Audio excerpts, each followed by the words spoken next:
minutes when it starts, but everyone else seems to, we just went live on YouTube. So I think Paul Okay. will bring it live. Yep, But this is the right link then? it is. Great.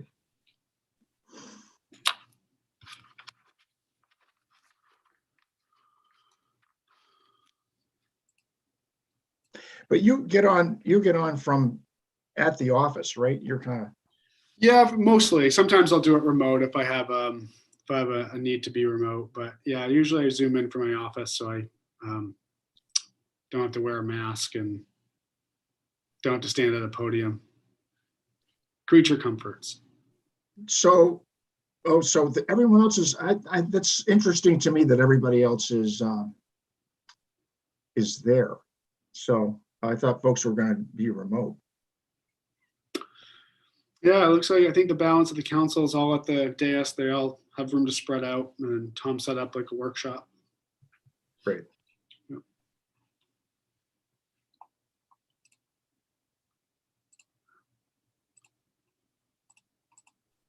Been doing lots of reading today on TIFs. I bet. You know, this stuff, you can go so deep on it. It's crazy. So it's, you learn, the learning curve for us is tremendous, but, you know, it's clear to me there's a real technical specialty here, you know, for municipal stuff. Yeah, Alice and I were kind of talking today about, going back to kind of the basics to talk about putting together maybe some education, outreach, and communications on it. And yeah, it can get tremendously complicated quickly. I went back and rewatched the workshop from October, the council workshop with Shauna, and yeah, it's just you're kind of thinking you're with it, and then you kind of get lost for a second, have to go back and rewatch it. But interesting stuff. So this is an encrypted link then that we have. I think that you probably signed on. You're talking about the Zoom link right here. Yeah.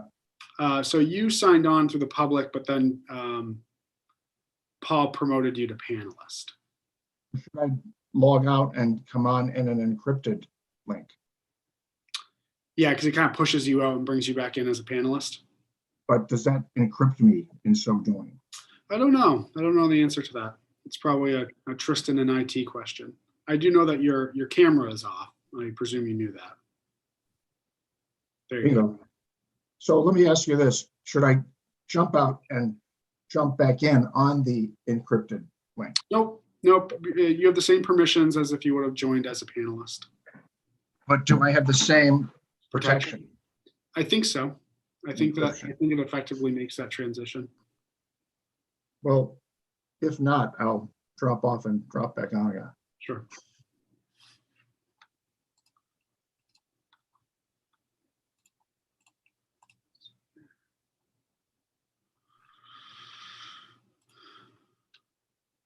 So you're ready for tuning into budget season? Yes. You know what? I'm going to go ahead and do that, I think. Okay. Jump in on the encrypted link. Okay. See you in a minute. Thanks.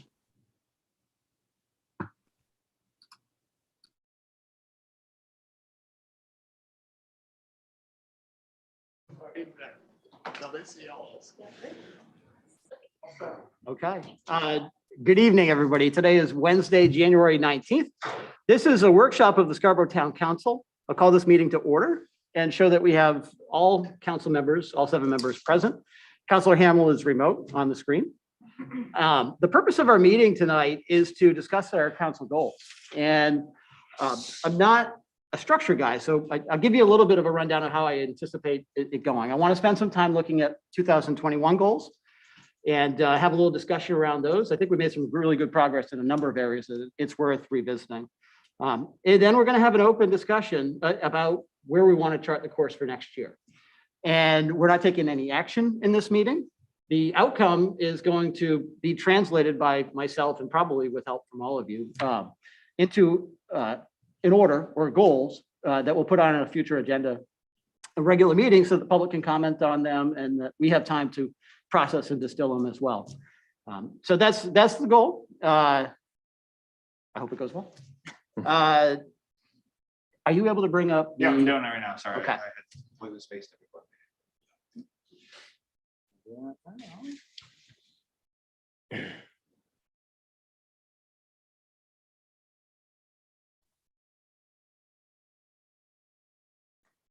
This right here is why I need a sidekick. Yep, agreed. You're good now. Residents, businesses, school, and town staff as we progress through the pandemic. From my perspective, we've been pretty successful in that. We've taken a number of actions and a number of, I feel like especially the results of the survey there, our population has been pleased with the way that we've responded. Nobody's responded perfectly, but I think the actions we took were deliberate and thoughtful and had the best impact that we could. I don't know if anybody wants to comment on this particular goal from last year. Okay. Next was the town finances will be more regularly reported to the council and the general public. Standard format and timing to be determined by the finance committee. I was the finance chair last year, so we did start producing monthly reports, or staff started producing monthly reports that are shared with the public and the council. The format that was agreed upon is the format that we were able to get out of the system, basically, without creating a lot of extra work. I think there's room for improvement there personally. I think it's a good start, though, and I've used them a couple of times to try to identify anomalies. Any comment or discussion on the finance? And by the way, as we go through these, if there's something that you'd like to carry forward into the next year, it's a good time to kind of speak up and say so. Councilor Hamel. Yeah, thanks, John. Only comment I'd have on the town finance one is that although those reports are being provided, I don't think that we really have been regularly reviewing them at a town council level. So I know they go to the finance committee and I know we get them via email. But part of the reason for this goal was to try to improve the public involvement and transparency to the financials and to improve our ability as stewards. So anyway, that's more of an implementation issue, but that I just thought I wanted to add that. Thanks. I think that's fair. Anybody else? I would just say that we literally just reviewed them yesterday at the finance committee level. So, those reports are accessible. They were posted. They were part of our agenda packet. So I understand Dawn's point, of course, that it doesn't rise to the level of the full council, but the finance committee did do a review of those packets. Councilor Caterina. Yeah, I mean, I see maybe doing, if you want to do something to the public quarterly, because I know I got something from Colette. I don't know if that was, and I looked at it and went, me, it's like, really, I don't need to know all these details right now. But I think if you did some sort of a synopsis on a quarterly basis, maybe. I think the quarterly report does bubble things up a little more cleanly than the monthly. Good point. Perhaps it's not to impose any requirements on the finance chair, but maybe it's an opportunity for the finance chair under committee reports when shortly after the quarterly reports are provided to the committee, we can share them, even provide them to all of you and take a moment to go through them if that would be of value. Interesting. Makes sense to me. Councilor Hamel. Yeah, just to chime back in here and not to belabor, but I think those are good points and good suggestions. I think that what would be helpful is that timing tends to be everything. So if we're really just getting the reports the day before we talk about it, day before we go live and talk about them, so it'd be good to have more time, I think, for the committee, no doubt, and also time for the council. So that's my major issue is that if we don't have a goal that allows us either through implementation or through the way it's worded to do that, I think we're kind of missing an important point. And even for something as significant as the unassigned fund balance, we don't really have a figure. We don't really have a dollar figure, and we haven't really been tracking that. So I would just I don't think this intrudes upon the ability of the town manager to review things at a departmental level, and they really don't want our involvement at that level. But I think that we just that one I think is A, important as a financial goal, and B, needs a little bit more work in terms of how we use it from a process standpoint. Thanks. Counselor Anderson. Yeah, I mean, I would just ask Counselor Hamel, maybe, if you could provide, not necessarily tonight, but like some specifics in terms of what you think is missing or what you think we could work on more, just so that way we could talk about them in the finance committee. Because I do think from a communications perspective, there probably is some things that the communications committee we could talk a little bit about to get the word out to the public in a more digestible manner. Even Ruth's report, I think, is good for us. But again, maybe just like highlight some of the key things. And I'd be interested in, Counselor Hamel, like the things you think would be not only helpful for the council, but also for the public to really kind of get those highlights. Right. Yeah, I'd be happy to do that. It's not my forte, but I'd be happy to meet with the most accomplished and skilled financial folks in terms of reporting and standard reporting and format. Thanks. That could be John Clucci or John Anderson or whoever has the interest or stomach to do that. Thank you.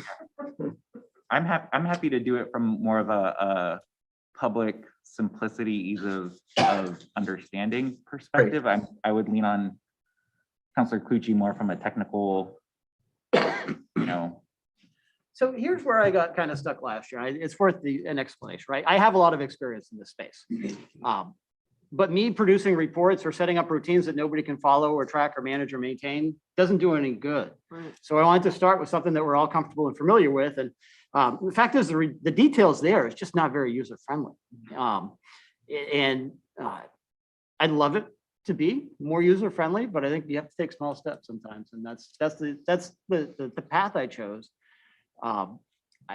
If that should be a focus for this year, then, we could probably bring in some expertise to help, set up systems or processes.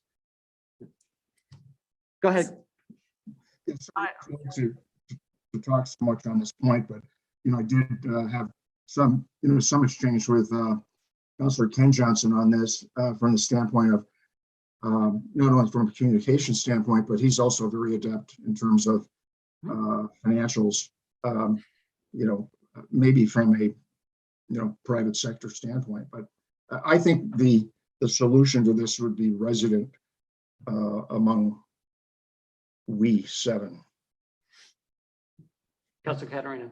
Could someone come up with a dashboard type thing where you identify, I don't know what people are interested in on a quarterly basis, but whatever the figures are that would be of interest to folks, and just do a quick dashboard? So that's a possibility, but you need to connect Right. There's some work that goes along with that, right? And there's Right. some money that would go along with it as well. Might be worthwhile. It might bubble up to the level of a council goal, or maybe something that Paul wants to kind of continue working through as a finance committee. Because, Mr. Chair, I know it's like any business, you have ebb and flow within a budget, depending on when funds are coming in, going out, when they do not do federal fiscal year, state fiscal year, town budget year, whatever. So that's why I thought that a monthly might be overkill, because it's it doesn't make a lot of sense to most people.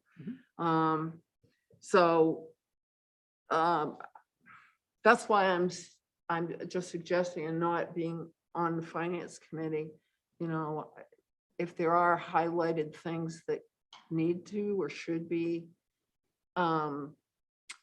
reported out, so to speak, for people who are interested in it. Of course, I can't off the top of my head even think what that might be, but who am I? Councilor Anderson. Yeah, I mean, I think, the first time I looked at Ruth's report, it was a little overwhelming. And I think it's because my opinion is she takes more of an accountant lens to how she does it. And, I'm more accustomed to like a PowerPoint looking at trends. And so Right. it's all in there. It's just the way it's presented, to the point somebody made about it being not user friendly, perhaps if you're like not fully immersed in the accounting and all of the different codes and things that she has in there. So, I mean, again, I think there is a solution of thinking of you know, a better visual representation quarterly Hmm. that highlights some of the big things. And I think it's all in Ruth's quarterly report. But again, if you're not accustomed to that, or if you don't look at it Right. often, like it took me a couple of cycles to really kind of know what I wanted to look for, know how she kind of put it in there to really know, okay, I'm gonna go to her notes, because her notes always answered my questions. When I would like look at the numbers and see anomalies, I'd be like, why is that like that? And she always answered it. So it's like, I feel like she does a really good job on those. But again, from a how it's brought to the council, like I would think it would be helpful to have maybe some slides or something as like a companion to it that's more, you know, user friendly. But again, I think those are communications or finance committee things we could work through. I don't know if we need it as a goal. Counselor Sutton? Yeah, so I'm having a little bit of a hard time maybe like following the track of this original, like where this becomes a council goal. And whether or not this is for the public or whether or not this is for the 7 of us, because Counselor Hamel, to me, made it sound like this was something that he wanted the 7 of us to have more better access to. And I'm not sure that necessarily those that aren't on the finance committee are even know what they would want. And so how do we provide more detail into, you know, the quarterly report if there are council members who aren't sure what they would even want to see? But if this is for the public, I feel like that's 2 different conversations. So I feel like we need to focus and kind of nail down exactly what the goal would be in terms of whether we're talking about whether this is a goal for us from a communication standpoint, or whether this is a goal for us from a financial standpoint and making sure that the council is all on the same page with the financials. Counselor Johnson? Yeah, the finances coming out of the finance committee would, regardless of how they're formulated, would be a task by itself. But understanding what those numbers represent, I feel, is the challenge. And maybe this should be a goal for next year, is because I've been watching the finance committee meetings. I tell you, they're great meetings. And I'm going to, no disrespect for the prior chair, but the current chair happens to be a teacher. And he happens to have a knack to take some things that are very complex and make them at least a little bit more understandable for the average person. So I would really like to see, I don't know if we do it through communications or a goal for the council, is to figure out a way to really push people to see the finance committees. I mean, we have an agenda item today that's 100 pages that was done over in about an hour in one of the finance meetings, boiled it down, and you could, at least if you saw that, you didn't have to read the 100 pages, or if you read some of the 100 pages, you would fully understand it. So I think somewhere along the line, that should be maybe a goal for next year. Again, I'm not sure if that's a communication goal or something falls out of the finance, or is a tickle before the finance committee meeting that we announce at comments or something. But anyway, sorry, I got off track. But again, if I've read if I don't fully understand the numbers are just numbers, and they're big numbers. Go ahead.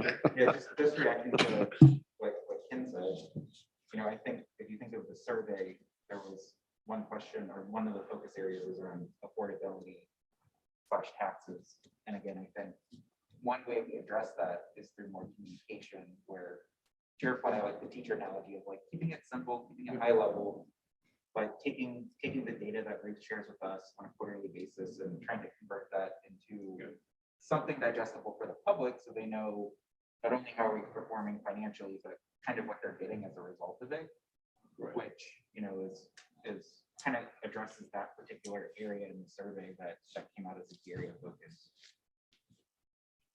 Good feedback. Counselor Johnson? So I think the quarterly reports, and with the quarterly reports narrative, I actually think fits this goal quite well. And I think really, to me, the question is, how do we enhance that and make it more accessible? So what I'd be willing to do is and I'm sure Mr. Anderson would agree, him and I will spend a couple hours together, just us two. He's the chair of communications, I'm the chair of finance. And let's see if we can pilot some sort of new thing that we do at every third council meeting, that we try to attempt to do exactly what we just said. And so I would suggest, instead of making it a full council goal, let us work on that for this year and see if we can get a norm that we do, and then maybe we solidify it. Another good example of what I mean is Councilor Anderson mentioned the cover sheets that we have in our agenda packet, right? Those have been, in my mind, have made our agendas infinitely more accessible to the public, right? It didn't take a council goal. It didn't take hours of committee. It took Right. John Anderson having a good idea, me as chair at the time, talking to the town manager, and it was done. So Right. I would suggest give me and John maybe the time to do that, and let's see what we get. And if we stink it up, then we'll revisit it. But my hunch is we can get something together that everybody's gonna be happy with, so. I'm seeing a lot of nodding heads. So I think Yes. that's a great plan, Paul. Next, was the council agrees to strive to maintain no more than 3%. Sorry, John, I had a question, just a comment. I would like to speak to the comments that were just made, just very briefly, before we move forward, if that's okay. Go ahead, Don. Thank you, John. Thanks, Paul, for the suggestion. You know, you're adept at doing this. We've had good results in terms of taking complicated stuff and putting it in a form that's easy to communicate and also to understand. So thanks for that. Two quick things, though. One is trying to rely on, as a process, driving the public directly to committee stuff may be appropriate for certain things, but for finances, I think, there ought to be, at some point that is, squarely in our domain. So whether that becomes an agenda item, a recurring agenda item, or whatever, I think we, need to confirm that. And maybe it's not a goal because this year we got on the board with this task. So, but I would, say it's equivalent to the 3% mill rate one. So if we have something like that, that's a very basic measure, it would be important for us to have, to continue that or to continue at least one or two, goals that are financial that we make sure we're taking the responsibility as a council to get through to the public directly, and not just defer to directing the public to, to meetings or to documents that they got to search for. So anyway, that's my final point, but I appreciate the discussion. Thank you. Thank you, Counselor. Next was the council agrees to strive to maintain a no more than 3% increase in the mill rate. Under that was a bullet to establish specific first reading budget goals for school and town in collaboration with the Board of Education. Just to recap, our mill rate was much lower than, or increase was much lower than 3% last year. And I think there was a good relationship between the town and the school. I think for 2 years running, it's been less than 1%. Considerably less. And that's, I never liked this goal. It does help to narrow the focus, but it also detracts from, I think, looking at, more specifically, what are we spending things on? And are those the right things? So I'm conflicted on it. I'd appreciate any feedback on, is this something that you guys want to carry forward in terms of having a goal for next year? Councilor Caterina? I think having a goal is great. You're gonna have years where you may not be able to meet that goal, but at least you can begin early with communicating what's going on and why it may be higher.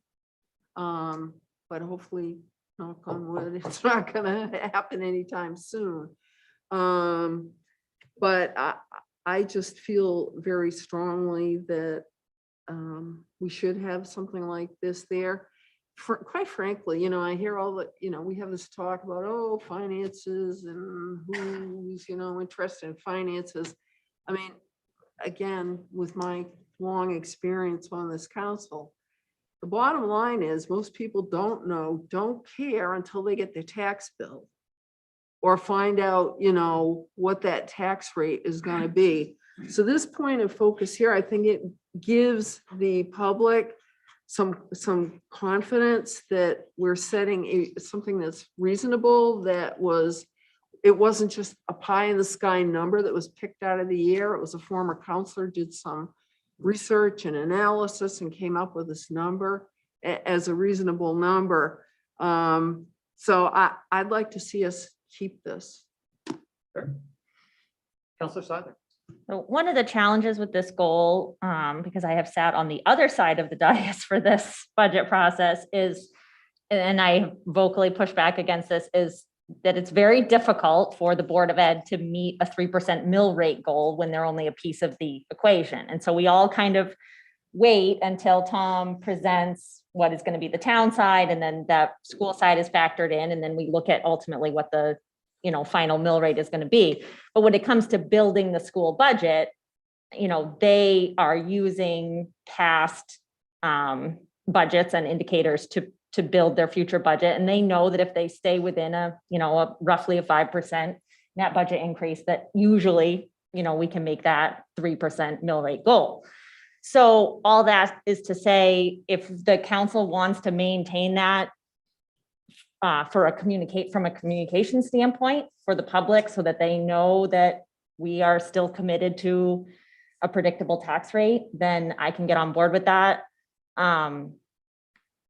But it does inherently present challenges to departments that Tom doesn't set the budget for. Counselor Johnson.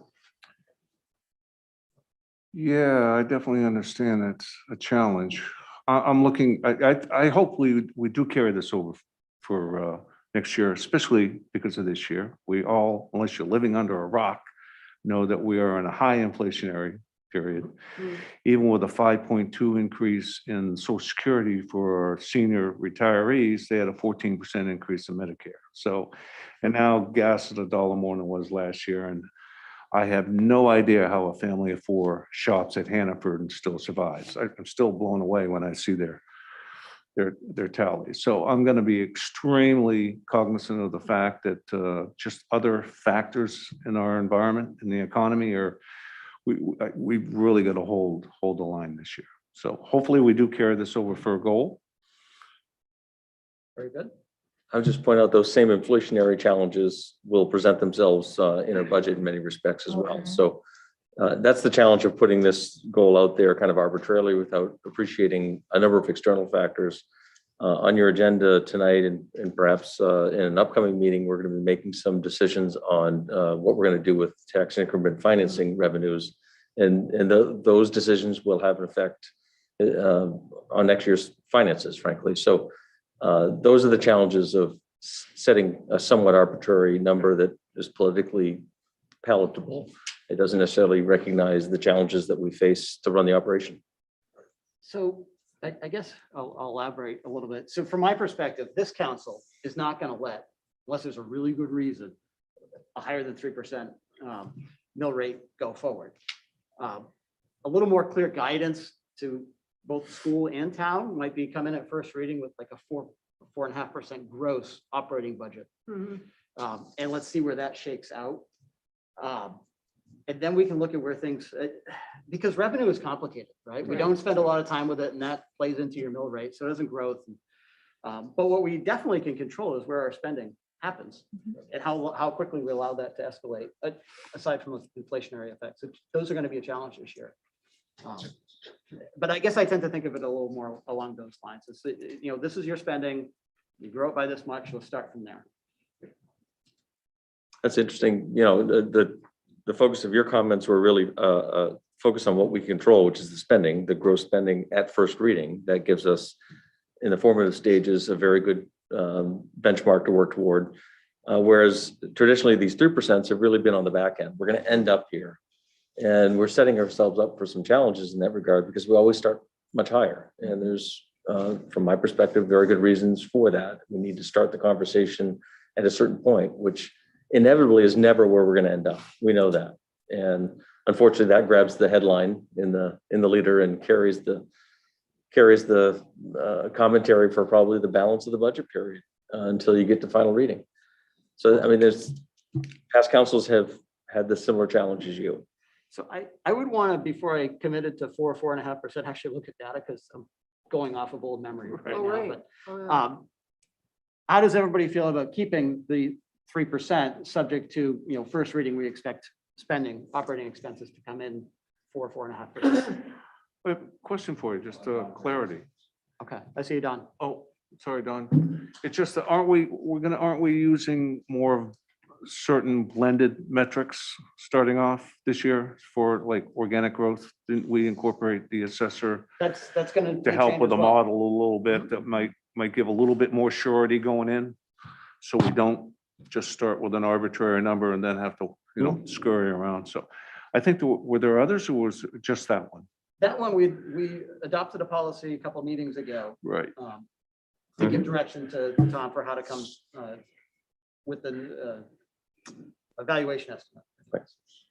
Counselor Hamel. And this is a tough one.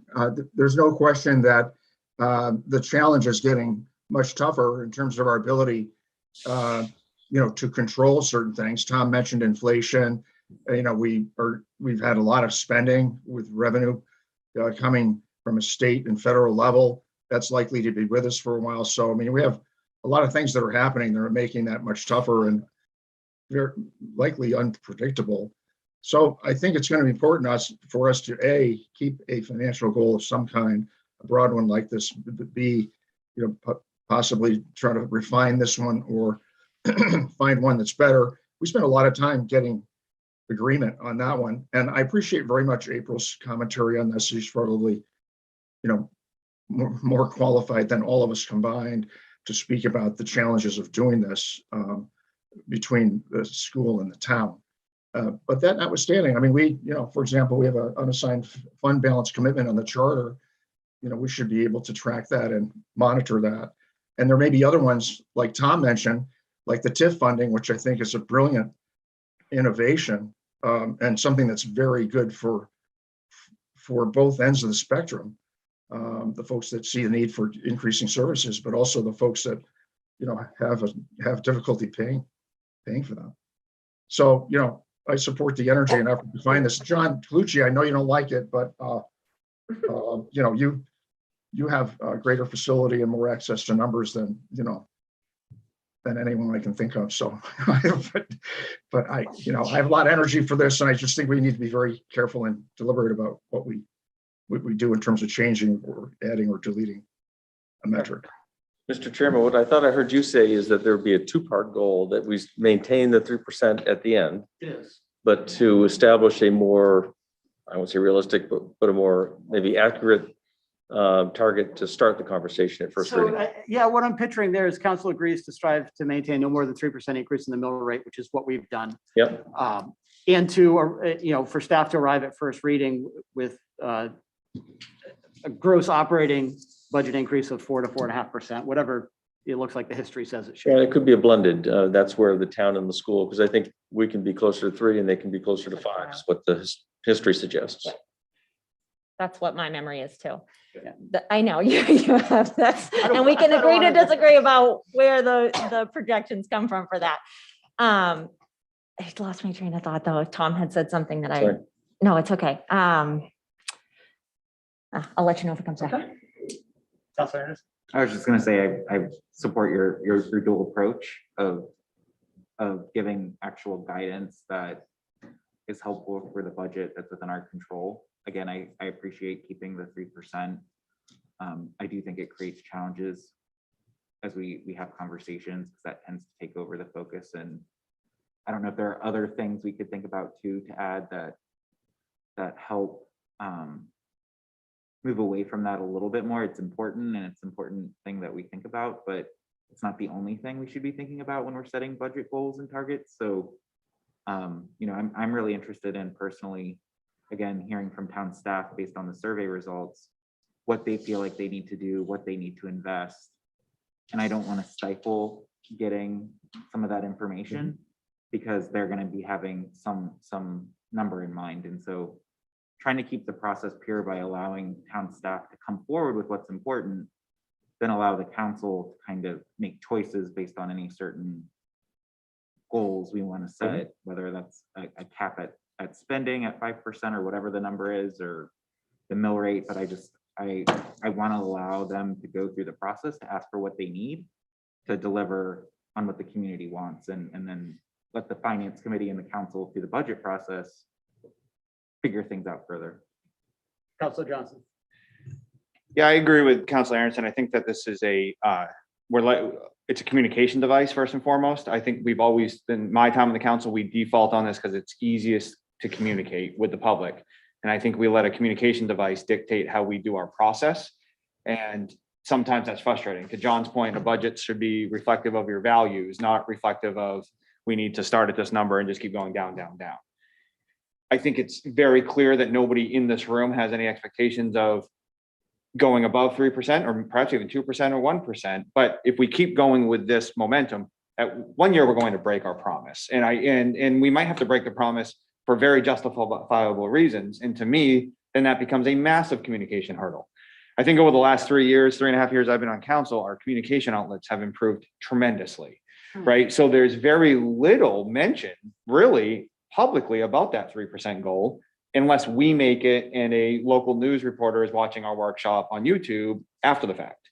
And so to me, we've done a much better job of explaining why the mill rate, for instance, last year was kept under 1% and the library didn't get on the ballot and the school committee only got $100,000 extra.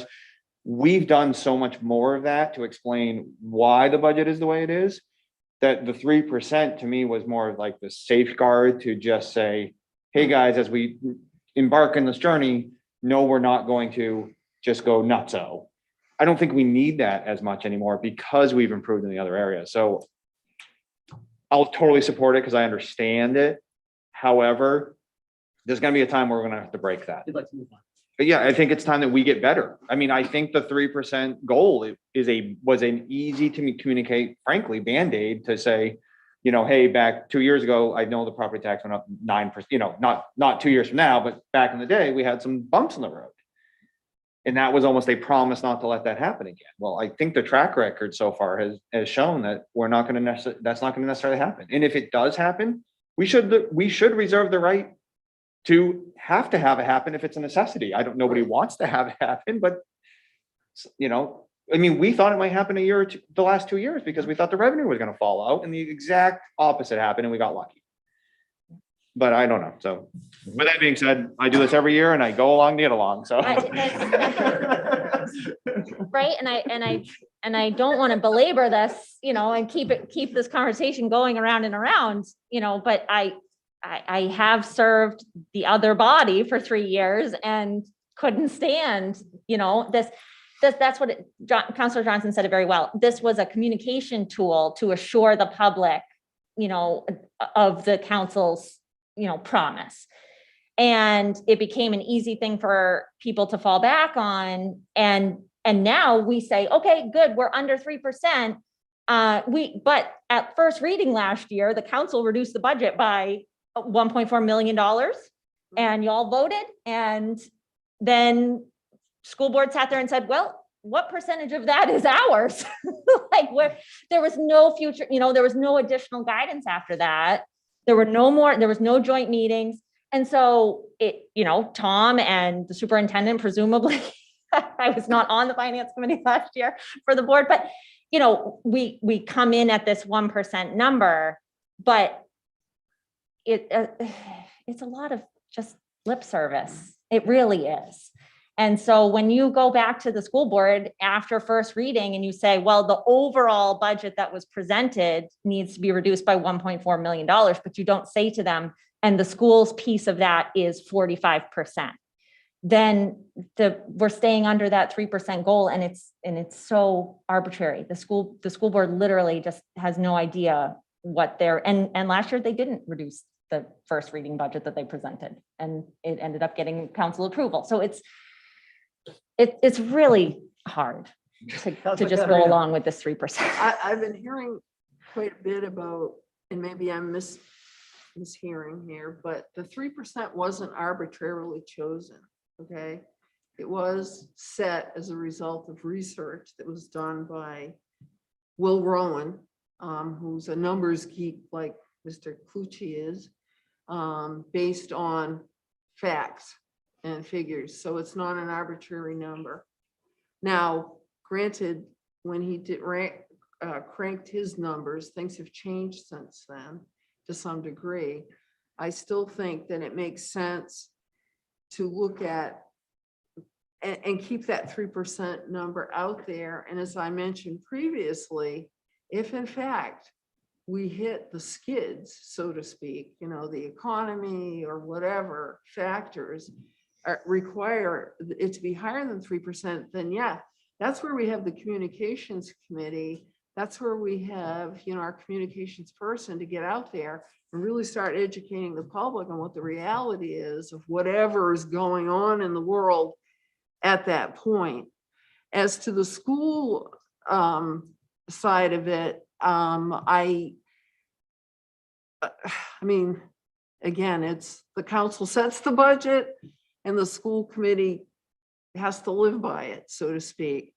And I'm a little wary of telling the school department, okay, this is our part of it and that's your part of it, because as you know, April, we got to be really careful. We can't be telling the school department what they can and can't do, so to speak. That's my only concern that just popped into my head. Maybe I'm crazy, but anyway, so there you go. What I think I'd like to do with this one is, as finance chair, let's see if we can, in the next 2 weeks, whatever, until our next meeting is, maybe pivot, keep the 3%, but pivot in some way, or just keep it, because we always have it there. It's not, I feel like we're going to be responsible and reasonable anyways, going through the budget, and people like to focus on the 3%. It's, that's okay. Maybe there's a better way, maybe there's not. But what I'm hearing is there's a disconnect here. So let's see if we can bridge the gap. Make everybody happy and you all get a chance to vote on.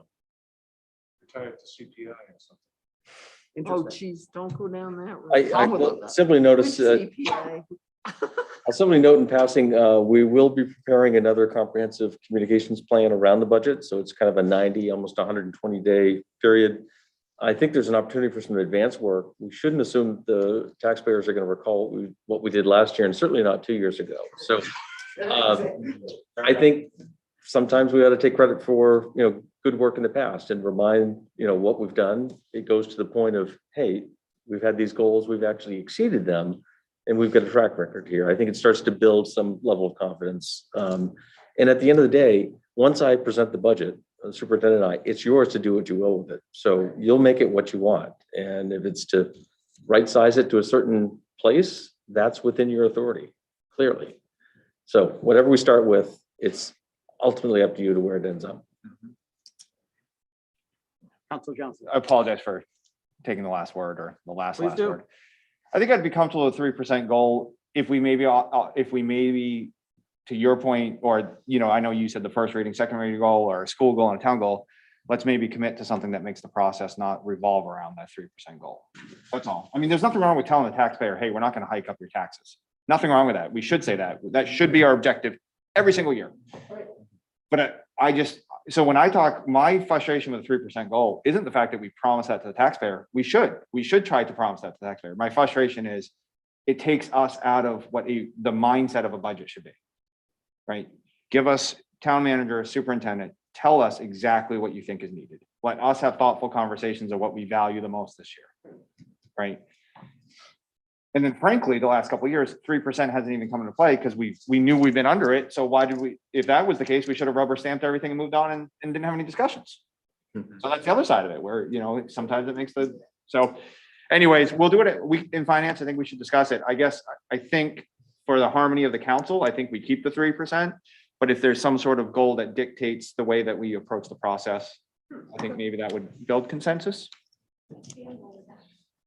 If you agree to stop moving the goalposts, we can probably make this budget process easy. We can start at your goal and be done with it. Well, we want to have. Or we could No, set a lower number, Yeah, right. Negative 3%. So the next goal that we had last year was no major capital investments over 5 million with the intent to revisit deferred capital projects from 2020. And continue to, a sub-bullet was to continue to support planning process for major capital projects. I think we held to this. We didn't put any major capital projects through. We did continue to provide funding for the library and the school department to continue to evaluate potential projects. With the community center, we indirectly prototyped something, not through the budget, a little later on. We allowed Todd to move into the hub and renew his lease there and continue trying to expand his programming or continue his programming at the time of the pandemic because he didn't have access to the facilities that he used to have. So I feel like we held this. I don't feel like we need to carry it over. If there's any comments on that. Counselor Katarina. Regarding capital projects, I do think we might consider having something in there regarding reviewing capital projects, because I'm looking at Mr. Hall. Hmm. Was it 2016 when we had that capital projects plan where we laid out? It doesn't matter the year. We did something a past council did, and I think it was 2016. I think we need to relook at that again and look at, what makes sense when, and a little more analysis of that. And John's nodding his head, so I'll let you go ahead, John. No, yeah, I 100% agree with that. And I think, the way I would reframe this goal to just continue, I think your train of thought is like, we really should be leading a plan around capital investment projects, looking at long-term. That would include things like the community center, the library expansion, the school, the big things that we know are coming. I'm assuming out of Todd's work for the facilities plan, that's going to be an input. I really do feel like as a council, I'd love to have another document like that 2016 document that's like our point in time, given all these investments that are starting to converge, and just make sure we have alignment on the plan and on financing, because I think some of these are going to be financed very differently as well. Because a lot of times I think when we think of capital projects, we tend to think about taking out more debt. And I think, as Tom mentioned, and as we're talking about tonight with the TIF, there are other opportunities to finance that may change how we would want to time things. And so I would like to see us take more of a leadership approach. I feel like right now, all of these projects are being somewhat fragmented in terms of working in stovepipes. And I'd love to see them all kind of come together at some point this year where we can have a conversation and a plan going forward that all parties are in alignment with in terms of timing, financing, what it means from a budget perspective, and just make sure we're really kind of partnering and showing that leadership across the community. Counselor Seiler. The only thing I would add to that, because I think John said it really well, is, that we really show a sense of responsibility to understand the projects. I know that, various groups have come and presented and demonstrated why they're, at the stage that they're at. But I don't know that necessarily any of that work is driven by the council. And so I would like to see us take more responsibility to really understand what the needs and the asks are, in terms of, not just waiting for a completed project to land in front of us and then have us make a decision. I would just say this, what you're saying, I think, is very synonymous to the financial reporting conversation we just had of how do we make sure we get this information more visible, more consistently to the council for conversation, for alignment, and just make sure that, as well as with our finances, we're thinking consistently about these once a quarter or whatever's the right cadence. So it's kind of like that same solution that we might be thinking about for reporting is how do we communicate it, but bring it to the council in a more consistent, repeatable manner. And just to make sure that we all have the same information, that we as a council are not fragmented in our levels of expertise, because if you're a liaison to one committee, then, you have an intimate knowledge of what that committee's been doing. But if there's no responsibility to the other counselors to have that same level of understanding, then that affects our decision-making. And so I would like to have all of us agree that we need to be on some kind of similar playing field. So for this one, I came prepared to take two tactics, right? And I waffled a couple of times. So in leadership, I plan to talk at a high level. On town council stream, town council stream at scarbomaine.org. Sorry, I'm gonna try to get a visual.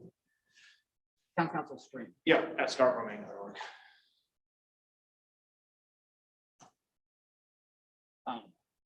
Okay, so when we went into leadership last week, I was kind of pulling back on the community center discussion and talking more high level like you guys are. And let's, whether there's a lot of things we could do to try to clarify a roadmap. And I had some good discussions with different councils about it as well. And I'll go through this is the 2022. But this is not what I sent out to everybody in the chair's report. But if you go down to page 6, I think this is a lot of one more. One more. Lots of I'll going, know it when I see it. lots of going. Okay. somewhere. Board of This the one? County. Yes. There we go. Plan B. We can. Hold on, just so the public can see the label. There it is. So we can solve stuff our way around this and, you know, say, hey, you know what, we don't have clear accountability and ownership for different projects. And we've funded and allowed some big things to go on that we know aren't gonna happen at the same time because it would be completely silly to. So that's on us. So I pivoted back anyways, where I'm coming down. So some things that we could do. Oh, sorry. I was probably talking loud enough. Yeah, you are. Okay, we've talked about this in the past, the budget. We don't have somebody in charge of facilities, so we could create a department that, hey, this is your responsibility to help us get our arms around this. We could spend some time defining the community center pool hub concept, right? That's, we got a lot of traction, right? So it came through from the Downs exemption process, but I sensed a lot of excitement from counselors and, you know, feedback from the survey around this concept of bringing a pool to town. So we should focus some effort there. And the other thing I don't think we do very well today is, you know, with the library expansion, they're doing some things that maybe that fits with Todd, or maybe that fits with the school department. So we could, I'm going to say these are all soft step things, right? They're not real risky for us. We can put them forward and it would it would move things a step in the right direction. Or we could be more bold. If you go up to a couple of slides, I think this is what we came out of leadership with, and it's verbatim to what I sent a week ago, so everybody had time to kind of think it through. I built, but you know, bottled it down to we need to advance the community center pool hub concept as a priority. And if you create that focus on something, there is a non-zero, probably more than 50% chance that you would be successful. If we all agree that that's the right priority, the right thing to do, right? And my sense was that we were there. Where we differ is how it came forward, right? So whether it happens as a catalyst to the Downs or whether it happens on the municipal campus, we don't agree on that right now. Right. To be frank, that answer is probably going to be given to us. Right, we don't know if the Downs wants us in their downtown or you know their town center. I think that, or if they want to make it economically viable for us to take it on there. So I feel like there's a lot of work that could happen, and if you want to move it forward, it has to happen in the near term to advance the concept. You know, in the past couple of years, we've spent hundreds of thousands of dollars not promoting, but furthering the concept of a consolidated school, an expanded library. We have spent $15,000 on the community center, and that was a peer review that we engaged Barry Dunn to do.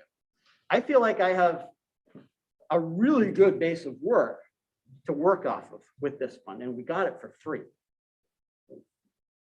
Why don't we see what happens if we actually put a little effort and money into it, a little support into it? So that's my pitch.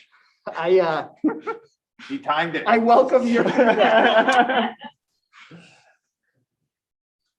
Counselor Anderson. Yeah, I mean, I don't think there's anything wrong with prioritizing and saying we want to advance the community center as a priority. I just don't want to lose sight of the other facilities needs and programming Yes. that's not going to meet, because I do think the pool and the hub will meet a need for some of the residents, not necessarily all the residents. And there's other things that are just as important that need some thought and planning. And so to me, it's like near term, yes, we can prioritize the community center, but I don't want to lose sight of the longer term strategic needs of the community by having this facilities roadmap that Yeah. can prioritize the community center if that's what we want to go into it with and as a principle. But again, not lose sight of these other things that are also really, really important and need some continuous education by the council of where they are and what's happening. And again, maybe some shifting that might need to occur. Sure. Counselor Hamel. Thanks very much. Good comments. I'd say a couple of things. One is, you know, I think there's such a thing as a supraordinate goal. You know, I think that's what John Clucci was trying to articulate. And one that encompasses, our priorities, but also that one that includes a way to measure success, whether that's a variable measure or an attribute measure, whether we hit it or not. So I support that. And and the idea of that particular thing galvanizing us as a council and as a town is good. But I think, we've touched on a couple of these things that involve financials. I think everyone agrees we need to keep a focus on financials. I think there's some variability in terms of how we do it and what we use. But I think this is a good discussion, and I like what John had to say. I think there's a way to do it while still focusing on capital and spending without, focusing only on the community center pool.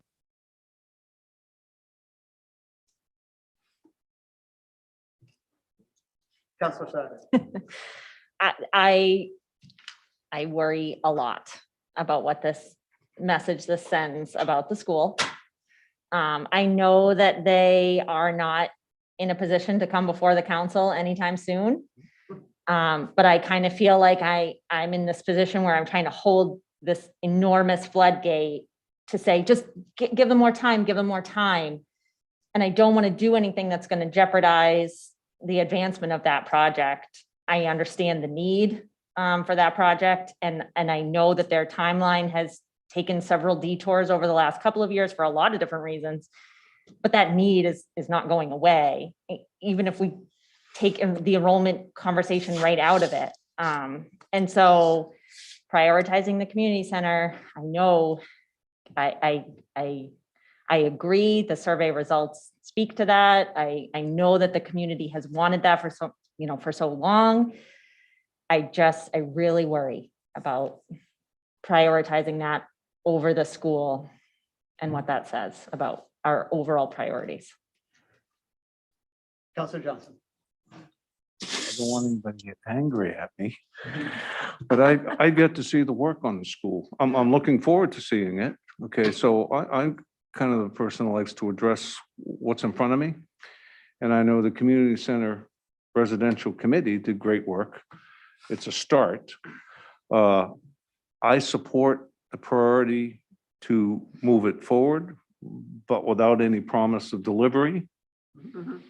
And if things change and the library brings something forward, because again, maybe it's my ignorance, I've not seen really the work from the library perspective. So I'm only addressing the community center. That's it. So, I mean, we can only do one thing at a time. I mean, it'd be silly for us to think we could do more than one. So let's prioritize something and move it forward without a promise of delivery, but at least to pursue it creatively. Councilor Anderson. So just at least in terms of the community center itself, right? Like, I feel like there still are a lot of what ifs about what could happen depending on conversations with the Downs. Because I feel like if it truly is an arrangement where we own and lease in very favorable lease terms, then, and we can leverage the TIF to help finance it, then we could financially do multiple capital projects at the same time. And so, and even if for some reason that's not what happens, I still think we should figure out how do we bring a community center to the community. So if the Downs deal isn't the right deal, I don't want us to like not have a plan to do that. So I still think it's important that we say, let's prioritize this, let's create a plan. It might be the if the things go south plan, not the first plan that we want. So I think we can So you would couple it with some of the, let's create an umbrella over facilities or Yeah. something along those lines. Mhm. And I know, Tom, that's probably not a complete surprise to you. You've done some work in the past on creating a townwide facilities director position or something along those lines. Yeah, we've had detailed discussions. So we think this is a great partnership with the school. They've got a facilities position. We really don't. We've got kind of maintenance folks, but we don't have anyone overseeing the long-term big capital expenditure investments. We've got dozens of municipal properties, and when the roofs have to get done, it'd be nice to appreciate what other roof has to get done at about the same time and combine those efforts. So we do our best to, be thinking ahead, but it'd be great to have a single point of contact that would have that bigger view all the time. So I think that's a conversation. I know Liam has been instrumental in kind of orchestrating that conversation. We just need to kind of bring it to a head. And I think it's ready-made for partnership with the school. They've got some resources and we'll need some more, no doubt, that we can really leverage to our benefit. I just want to say, I understand the point Councillor Ken Johnson made about supporting the priority of the community center and kind of digging in and studying that further.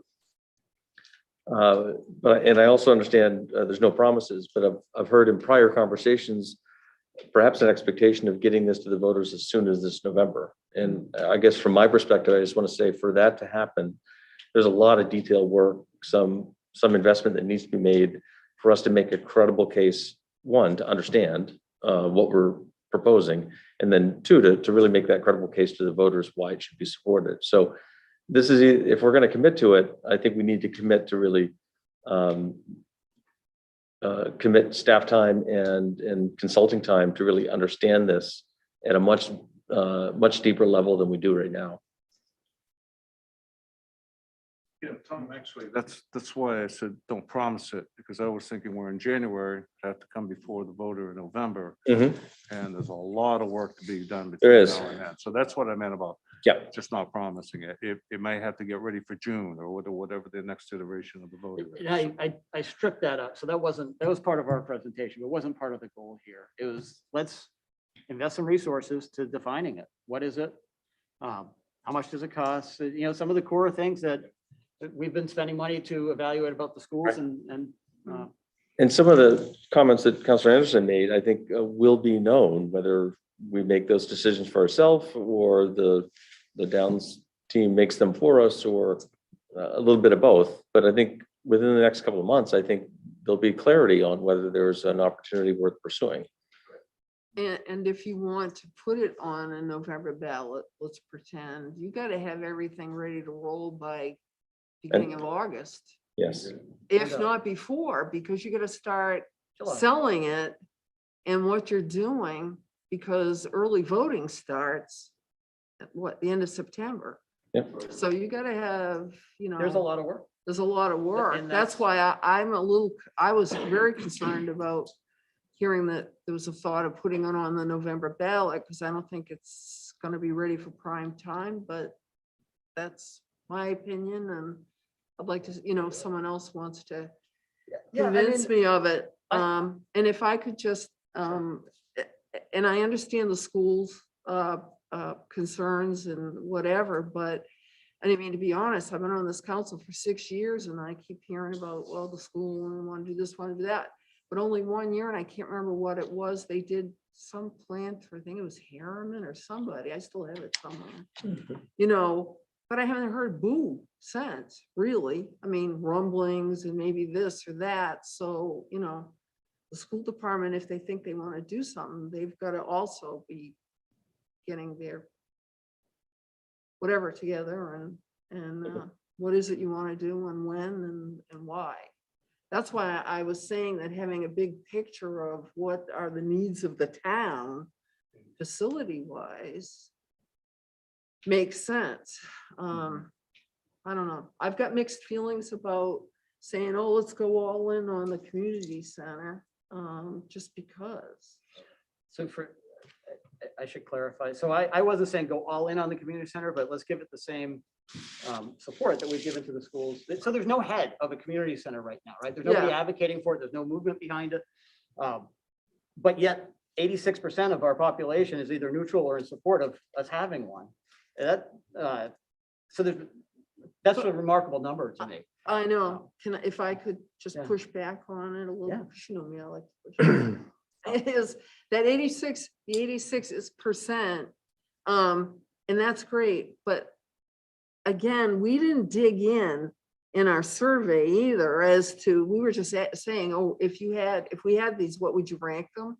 But if I put We didn't a have them dollar rank them. sign We had them after say if it. They support it. but if I had put a dollar sign after each one of the things, then would you support it? that may make a difference too. I mean, I'm not shooting you down, John, and please don't take it that way at all, but I'm just saying that, oh yeah, it sounds great. Let's have a community. The point is to center. define what it is and define what its cost Right. is, and only then can people Right. make an informed decision. Right. Right? Including us. Mhm. Councilor Anderson. Yeah, I was just gonna say, I think we Don, need you're to, next. to go through that due diligence, and I would prefer us to like go through it and do it right and not do it in a hurry to get it to referendum this year. Because frankly, I would say we should have all of that information come budget. It shouldn't be, like, we should have all of that stuff ironed out to say we're gonna put that in the CIP. At least that's what I would expect. I'm telling you, that's not possible. I agree, and that's where I'm saying, It's like, part of the budget. I think if we're gonna try and put it on referendum, we owe it to the voters through the budget process to make sure we're very clear on what this project is, and I don't think we'll be ready. So I wouldn't be comfortable approving something in the budget for this without going through the due diligence to have that information, to know that that's what Yeah. is approved in June. Budget approval, in my opinion, isn't, what prevails here is voter approval. Historically, we've included these in the CIP and you've kind of passed them by, but these big capital items require voter approval. That's what matters. Yeah, but I would want to know, what are we putting forward to the voters for what we're approving in the CIP? Agreed, So it's in the CIP. Yeah, It's just not for this year. but delivering that level of detail by July is different than delivering it by April. Councilor Hamel. Thanks. Yeah, I don't want to belabor it, but it's clear you got three big things, that are capital issues. There may be additional resources required to fund these, one of them or all of them. You've got a plan that's ready to go, arguably by the proponents, that's a library. You've got something that's clearly not ready and likely will very well not be ready by November, and that's the school. And we got something that, ready for prime time potentially. So I think, it's okay to kind of work out a sequence and see who's first, but lumping them all together may not be the right thing to do in terms of the kind of trade-offs that would have to be made, nor the right time. Councilor Johnson. Yeah, I agree with Council Hamel in that case. Yes, we're looking at these of, hey, there's three of them, what order they go in, but that maybe we don't dictate that. In fact, I think we're not dictating that, and I think that's okay. Some of my thoughts would be, why don't we just stop discussing putting it on the November ballot? So let's just stop it. We're not going to put it on the November ballot. It's going to be too fast, too quick. So maybe it's June. I mean, to Ken Johnson's point, that doesn't stop us from making it a priority and exploring it.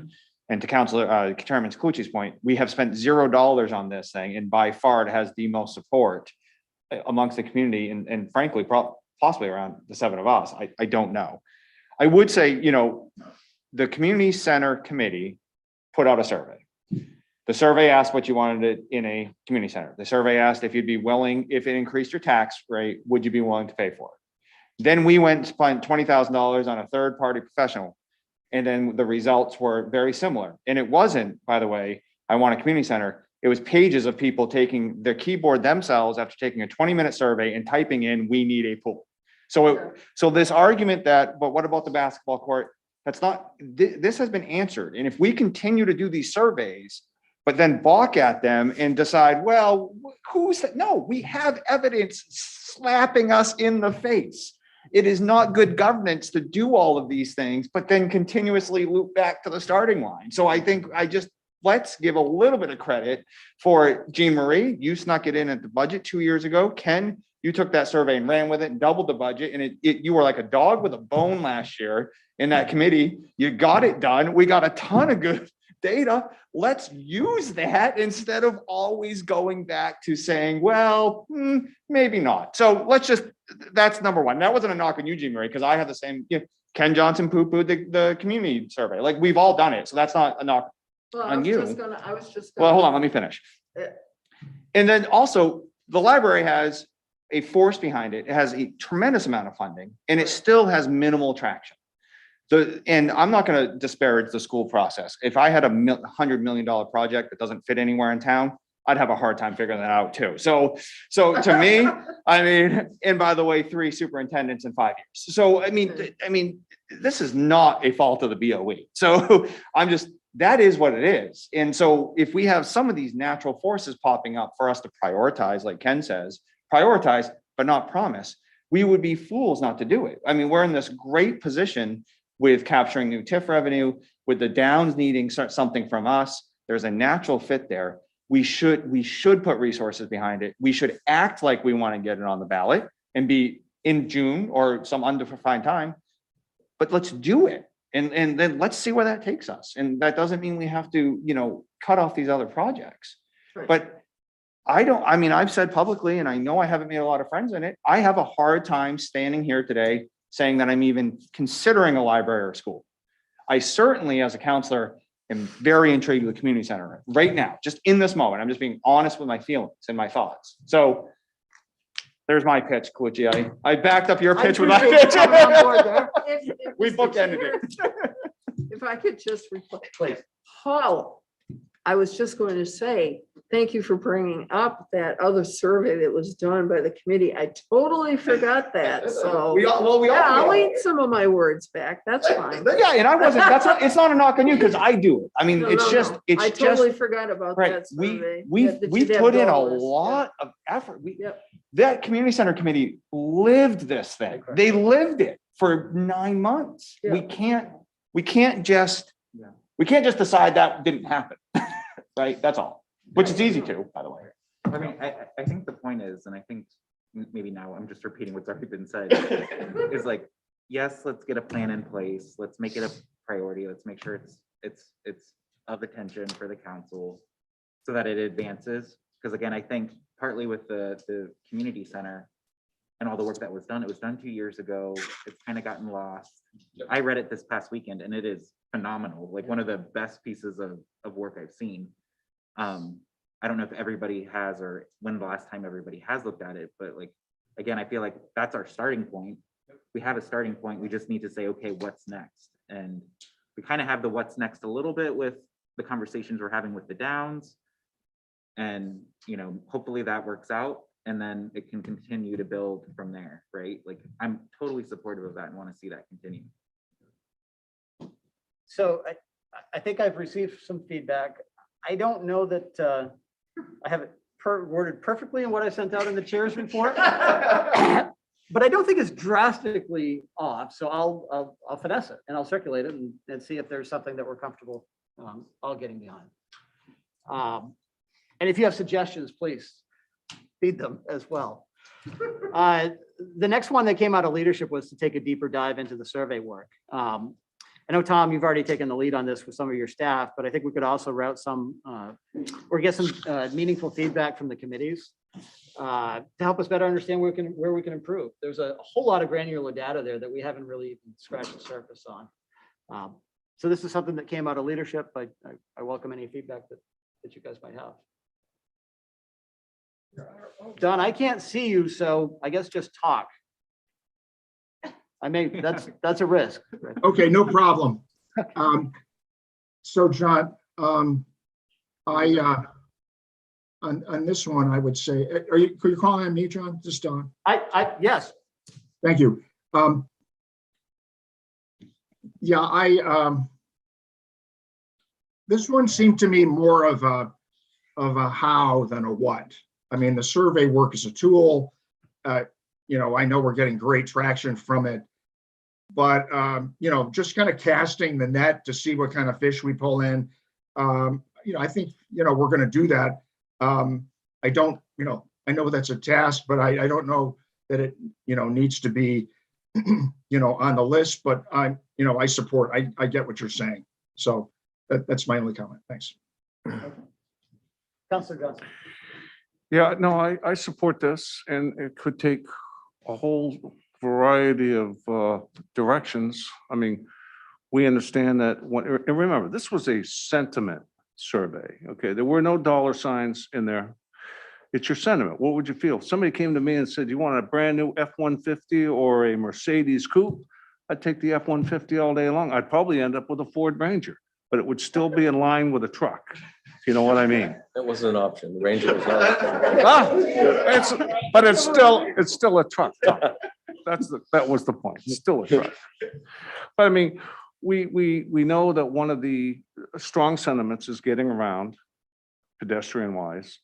We also know that the TMP is coming forward with a lot of enhancements around that. So part of our deeper dive on a point like that could be really just some communication packet, you know, addressing that point of the survey. Things like that. So when I saw that bullet point, that's where my head was at, not necessarily going in trying to cherry pick something to do. It's pretty evident what the folks in the town are not satisfied with.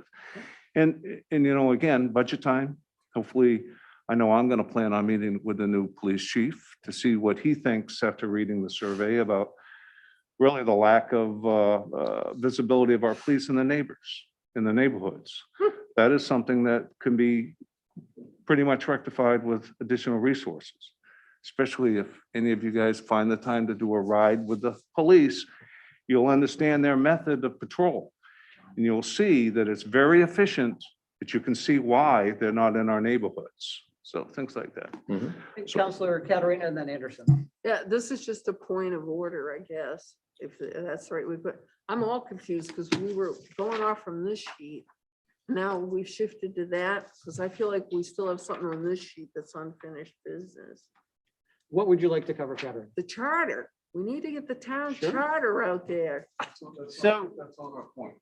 Is it on one of the points? no, I was carrying it over from 2021. So any discussion on, so our goal for last year was to get the charter enhancements, work of the committee out to the voters in November. Is anybody not in favor of carrying that goal over to this year? I kind of assumed it was a given. Yeah, but I want to make sure we've got it in front of us in black and white, that this needs to be done and it needs to be put on. Are we going to put it on the November ballot? That's, If I we, was if targeting. we decide anything if there's from anything it. that wants, so we're gonna have a workshop next month for us to you know, Okay. champion whatever changes we want as Because council. I was the Liaison. thank you, Sure. liaison to that, and did a lot of the work on it. So it's like that's been hanging out there for a while. And it really needs to be addressed. So in my opinion. So I'm not seeing anybody nodding, no, don't do that. So yes. Okay, all right. And just to reiterate, this is a discussion when we're going to take action to approve the goals. You'll have it all in front of you, black and white, the public will be Okay. able to see it. Just and make want to comments. make sure that we weren't missing something. Counselor you. Anderson. Yeah, can I go back to the? Remember it, item? yeah. We're talking about. Yeah. So I'm fully supportive of trying to work with the committees and the town staff to develop a response to the survey in terms of key actions and activities that are being taken. One thing that was interesting today, Ken, specific to the question you brought up, I noticed there was a post by the Scarborough Police Department that they're now going to start riding around neighborhoods with their lights on. Yeah. And that I think what I was hoping when that came out was that was their response to that Yes. survey question. Because It they might absolutely think- is. Yeah, my assumption is they are like, wow, people don't think we're there.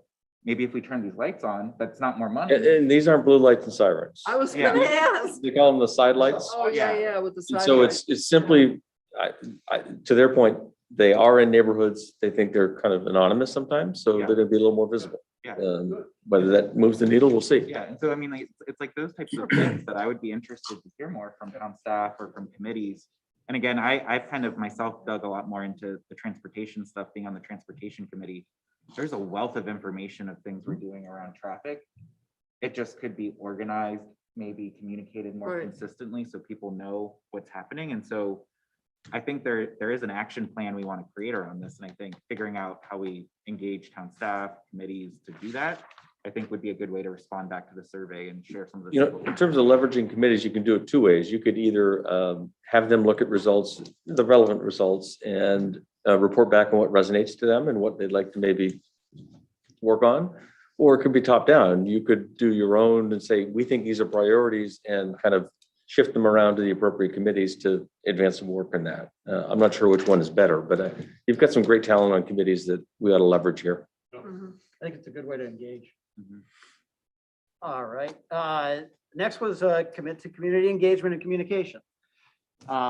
It's something that I know, I think in some way came out of the communications committee. Ken communicated that it's something that you guys have been talking about. It's something I solidly support. There's nobody here but staff for us right now. And I know part of that's due to COVID, but not all of it. I'd like to energize or get people engaged. Counselor. Just to speak to that, John's the chair of the communication committee, so he can articulate things a lot better than I can. But again, back to our survey, you did see where 81% of our residents prefer to get the news of the town from the leader. And it's understandable for that, because people want the news when they want the news. You get the leader on a Friday, may toss it on the counter and read it on a Sunday or something, you're not searching in it. So part of what we were thinking of is that we would like to get, we're not quite sure how to do it, but more engagement with the council on topics of articles. Remember, we do 2 articles a month on the news and 1 article a month, which we're actually now expanding into the leader. And we know everybody is real busy, but we want to set up somehow where folks are, counselors are a little bit more engaged. Everybody does contribute when approached. That's fine. I appreciate all of it. Ms. Jean Marie can write something in about 15 minutes. It takes me about 3 days, and it's much better than my work. But also, if we ever get through this COVID this year, that we would really like to expand our engagement, in-person engagement. Our assistant town manager is reviewing the charge of the communication committee to roll in or envelop more into the outreach and the engagement. Because we've got the public safety building. I've held 2 annual meetings for my association there. It's a great facility. It will hold, I think, almost 100 people. We've got the new Agua Hall now. Of course, we've got the old standby, the libraries and everything. So we have plenty of areas to do it. Just right now, we're restricted by COVID. But I think we're going to come up with some type of plan out of the communication committee. I'll let John speak to that. But Yeah. that's what we were thinking, I think, when we came up with it.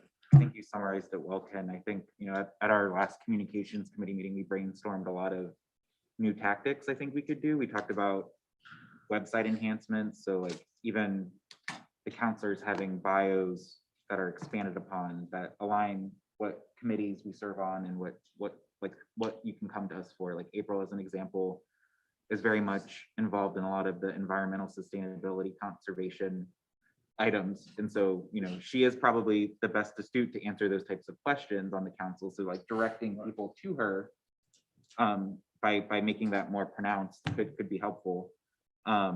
We talked about more leader. We talked about growing e-news. We talked about the quarterly meetings that Ken mentioned, again, trying to frame those around even the survey areas that we've talked about. We talked about cable TV. We feel like that's a really underutilized channel that we could probably leverage more. And I think the most important piece that needs more thought, what Ken mentioned, is the notion of public engagement, because a lot of those tactics are more one-way communication to get the word out. But what, besides the quarterly meetings, like what are other things we can do to better increase public engagement? And I don't think we have the answers for that yet, but I think that's something that we're going to want to continue to explore, is that more two-way engagement. And we've already started to do that, even with the change you've made in the agenda approach of how we allow counselors to offer feedback at public comment. So just trying to make sure we're continuously thinking of new innovative ways to spur more engagement. I was going to suggest, I think 2 years ago, the approach you took was to task committees with coming up with an action plan. The particulars escaped me, but it sounds like communications is already well down this road. The council goals could be to commit to community engagement and really task the communications committee to come back with, kind of the tactics, the details of executing on that goal. I see heads nodding. Counselor Johnson. I'll go to Don first. Then. Yeah. I'll take after this. No, go Counselor ahead. Hamel, sorry. Go ahead. Okay, I just thought your little yellow hand might be getting tired from. It's turning yellow. It'll turn gray then black. Yeah. I know we're not here to brainstorm what we could be doing, so I'll just say, I fully support these goals. I'm just gonna take this airtime opportunity to say, we have liaisons, not all the time we want to show up to a transportation committee, right? And so why not, part of liaisons is you have concerts in the park, you have this because I know Counselor Johnson has done this at times. I think if we're assigned things as counselors, we'll do it, right? And so I think somebody does have to take that leadership. It's not always about getting us to volunteer. Just part of maybe the chair or the communication is, the Johnsons have concerts in the park and there has to be a booth. And maybe we brand that booth. So you start seeing that booth throughout town, what it is, right? And so it becomes a booth you can walk up to and complain about anything you want to. And we'll smile and nod and take very detailed notes. But I know we're not here to brainstorm. 100%, I get there's a difference. I think we've mastered the art of communicating out, or we've done very good of communicating out. We can always improve on the other side of communication. I think having a dunk tank would be particularly helpful too. I actually was gonna volunteer Counselor Johnson to wear the Grinch costume at all public events. Like, That's worse than the dunk let's make tank. a list. Counselor Hamel, did you have anything to add? One word ditto. So I agree with what Paul said, and yeah, just more specifics. Let's measure it. Let's draw it out a little bit. So right now it's reading as a principle, which we all agree, and I think we're committed to and have executed on. So thanks.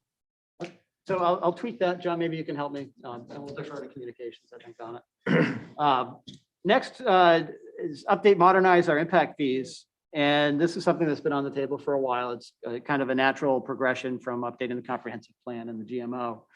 The fact is, it's going to occupy a lot of staff time, I think, and it's primarily going to be driven by staff. And Tom's the one that brought it forward. So Tom, I don't know if you want to. Yeah, we've already started the work. I think it is a natural growth of comp plan and in particular, the growth management ordinance, I think. And as we all know from spending time in this territory, these are terribly antiquated and really we've rescinded a couple of them. So we're committed to doing it. I think you'll see it a priority in the budget. We'll need some consulting support to help advance these. But ultimately it will come through committee, probably ordinance, and ultimately council. And I think we can probably do some pretty good work within these 12 months.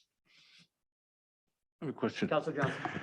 Tom, I would think our current consultant going to help us with the downs is also reviewing our cost to serve numbers. Is that correct? That is correct. Because that would definitely feed into our impact fees, correct? Our current cost to serve model does not consider impact fees. It's not part of the calculation or methodology, but it's certainly related. Okay. Yes. Yeah, because it's a one-off. Yep. Right? Okay, that makes sense. Because it is a one-off, so it might not make sense to have it in the cost to serve. Okay, thank you. Okay. So I'm not seeing great enthusiasm around that one, but I think it's something that we need to get done. And a lot of thumbs up. That's good. So those were the ones that came out of leadership. We reviewed last year's. Do any of you have others to bring outside of the discussion that we've had? Counselor Johnson. Sorry. Sorry, everyone. And maybe it's more, I'm just surprised it's not on the list and we haven't talked about it tonight, because I know we tend to bring it up almost every meeting, is the notion of workforce housing and affordable housing. And so I don't know, looking to you, Counselor Katerina, since you're the queen of workforce housing. Well, I had just scribbled on here, housing in financial reach for a greater number of people in town. And I've spent a couple hours this afternoon on a Maine municipal workshop around housing, and this new things coming out with Maine State Housing, has to do with the ARPA funds and whatever. When I get a link to they recorded it, I'll pass it along to you guys so you can look at it. It's only an hour for the presentation itself. The rest was, people asking questions and whatnot, which was really good. And it is a major drive this year. It will be for the legislature. So I want us to be prepared as a municipality to take advantage of anything that we can to expand I hate to use the term the affordability of housing, because the people automatically say, oh, affordable housing, and then it goes downhill from there. But the affordability, or as I say, put housing within financial reach for the greatest number of people in town. In diversity, that to me would be a great goal. And I did have it scribbled down there, so thank you for bringing it up before I went. Counselor yeah. Katerina and Anderson, just so you know, my if path one goes south version did have a goal 3 that was to take action to improve housing affordability. And I have some That's a great tactics way to laid out put on it, there. Yeah, that also, I think, folds right into the deeper dive of the survey, because that Yeah. comes across very good. And we have an opportunity in front of us right now, to right down the road, to maybe enact or suggest certain things, help us meet that type of goal with the Downs. So maybe to Counselor Johnson's statement earlier about committees, maybe again, this is like, Jean Marie, you're the liaison to Scarborough Housing Alliance. So Yep. it feels like it's like a natural fit for her to kind of better define Yeah, this that's goal fine. with Yeah. them, but I think I'm hopeful that we all we want to have see one. something around Okay. it. To your point, Counselor Anderson, I don't think there's a meeting in the last 12 months where workforce or affordable has not come up. So Exactly. having it not be a goal, it would be curious. So maybe Jean Marie, you can help me come up with one. for the Absolutely. council. Yeah, we can work on that. Counselor ju- Johnson. I second all that. That's all. So I'm on board with that goal. Same. I think that it makes sense as a goal because it gives intent to the conversation that keeps coming up. All right, excellent. Okay, with that, we've got about 3 minutes before our regular meeting, so I'm going to go ahead and close this workshop. We'll recess for 3 minutes, and I'll see you all back here at 7.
Okay, good evening, everyone. This is our regular town council meeting of Wednesday, January 19th. We'll call this meeting to order. The first item or second item is Pledge of Allegiance.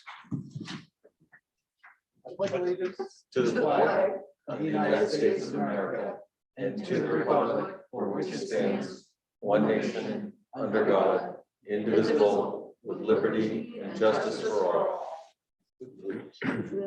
Okay, and roll call. Tony, would you help us with that?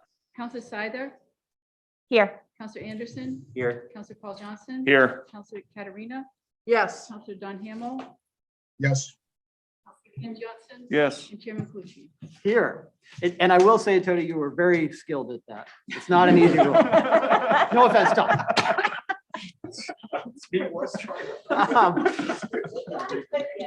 Next up, is there anybody from the public that would like to comment on something that is not on our agenda packet? There's nobody. And there's nobody online, so we'll move on to the approval of minutes from January 5th, 2022, our regular town council meeting, and January 12th, 2022, our special town council meeting. Do I have a so motion? moved. Second. Any discussion?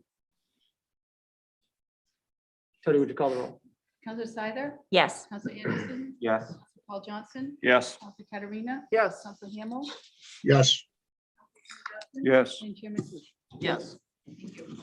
Item 6 is adjustments to the agenda. I'm not aware of any. Does anybody have any adjustments to make? Item 7 is treasurer's warrants. I signed those prior to this evening's meeting. And then we'll jump right into item 8, the town manager's report. Yes, thank you, Mr. Chairman. I do have a number of things to report. I was met with some very good news this morning when I arrived at my office. I think I've briefed the council and the public in the past that we've got some serious issues down at the Scarborough River, the navigational channel into our safe harbor. Over the last couple of seasons, we've had shoaling or sand accrete into the mouth of the river such that it's really a kind of a critical phase. Luckily, Army Corps of Engineers was very responsive to our inquiry last fall, did a full survey, verified what we know to be true. And today I was notified that $4.8 million has been dedicated toward this project, and it is designated as a high priority to the Army Corps. What that will practically mean and what they're working toward is kind of working at it in kind of two pieces. One, we're generally on schedule for what they call operations and maintenance dredging, which is about every 10 years, give or take, which will be a full dredge, the entirety of the channel and also the anchorage and mooring field as well. But the immediate concern again is out at the mouth of the river. So that's about 30,000 cubic yards. They have already preparing their environmental assessment and water quality tests and whatnot related to that, and hope to be able to accomplish that most critical work in April, May this spring. So very pleased to hear that. And then the following work, which is another 100,000 yards of material, will actually occur in maybe next dredge season. It's worth noting that for environmental reasons, for migrating fish in particular, they can only do this work from generally November till about May. So winter work is the limitation. So if they're more than likely, the rest of the work will occur the following year. Again, the good news is the money's committed. This money was the result of the Infrastructure Investment and Jobs Act of 2022. And again, this is on the Army Corps' 22 work plan. So very good news. For those interested, this first level of work will be done by a government-owned dredge. This is it will look like a large tanker. It has capacity to actually hold the dredge spoils, about 500 yards of spoils on the ship. And there's a designated at-sea disposal site where the spoils will be dumped. Whereas the bigger part of the project will be what they call a beneficial reuse. So they'll actually pump the sand from the channel onto Western Beach to help nourish the beach for particularly plover and tern habitat, which has been wildly successful in the past. And also Audubon owns Stratton Island just off the shore here in Saco Bay. They have the need for about 15,000 yards of material to help do similar beach nourishment. So those are I'm just pleased that I'm able to report that, and I'll work with the harbor master to coordinate the particulars on our end. We'll need to help support them on the shore side in terms of staging materials and whatnot. When it comes to the anchorage area and the mooring field, we actually have to move all of that mooring tackle, that's chains and blocks. So it's a fairly big undertaking. I think we'll have enough advance notice to work with mooring owners to make sure that that can happen. So those are clear out of the way so the dredge can occur. So again, very pleased to present that. Also this week, DOT issued its 3-year work plan. I think Representative Chiazzo may have communicated with all of you. Scarborough appears to have done quite well. Majority of the funding will be to support the Eastern Trail. This is kind of a joint project between Scarborough and South Portland, but it's about $6 million worth of work. It's really the missing link between where the trail ends at the Nunsuck River today and the Wainwright complex in South Portland. It's 1.4 miles of trail. I personally am intimately involved in negotiating the right-of-way and continue to be challenged with one property owner in particular, and really at my wit's end, frankly. The majority of that land actually is in South Portland, so even if I wanted to offer the threat of eminent domain and take what we need to make this happen, I can't. It's in someone else's community.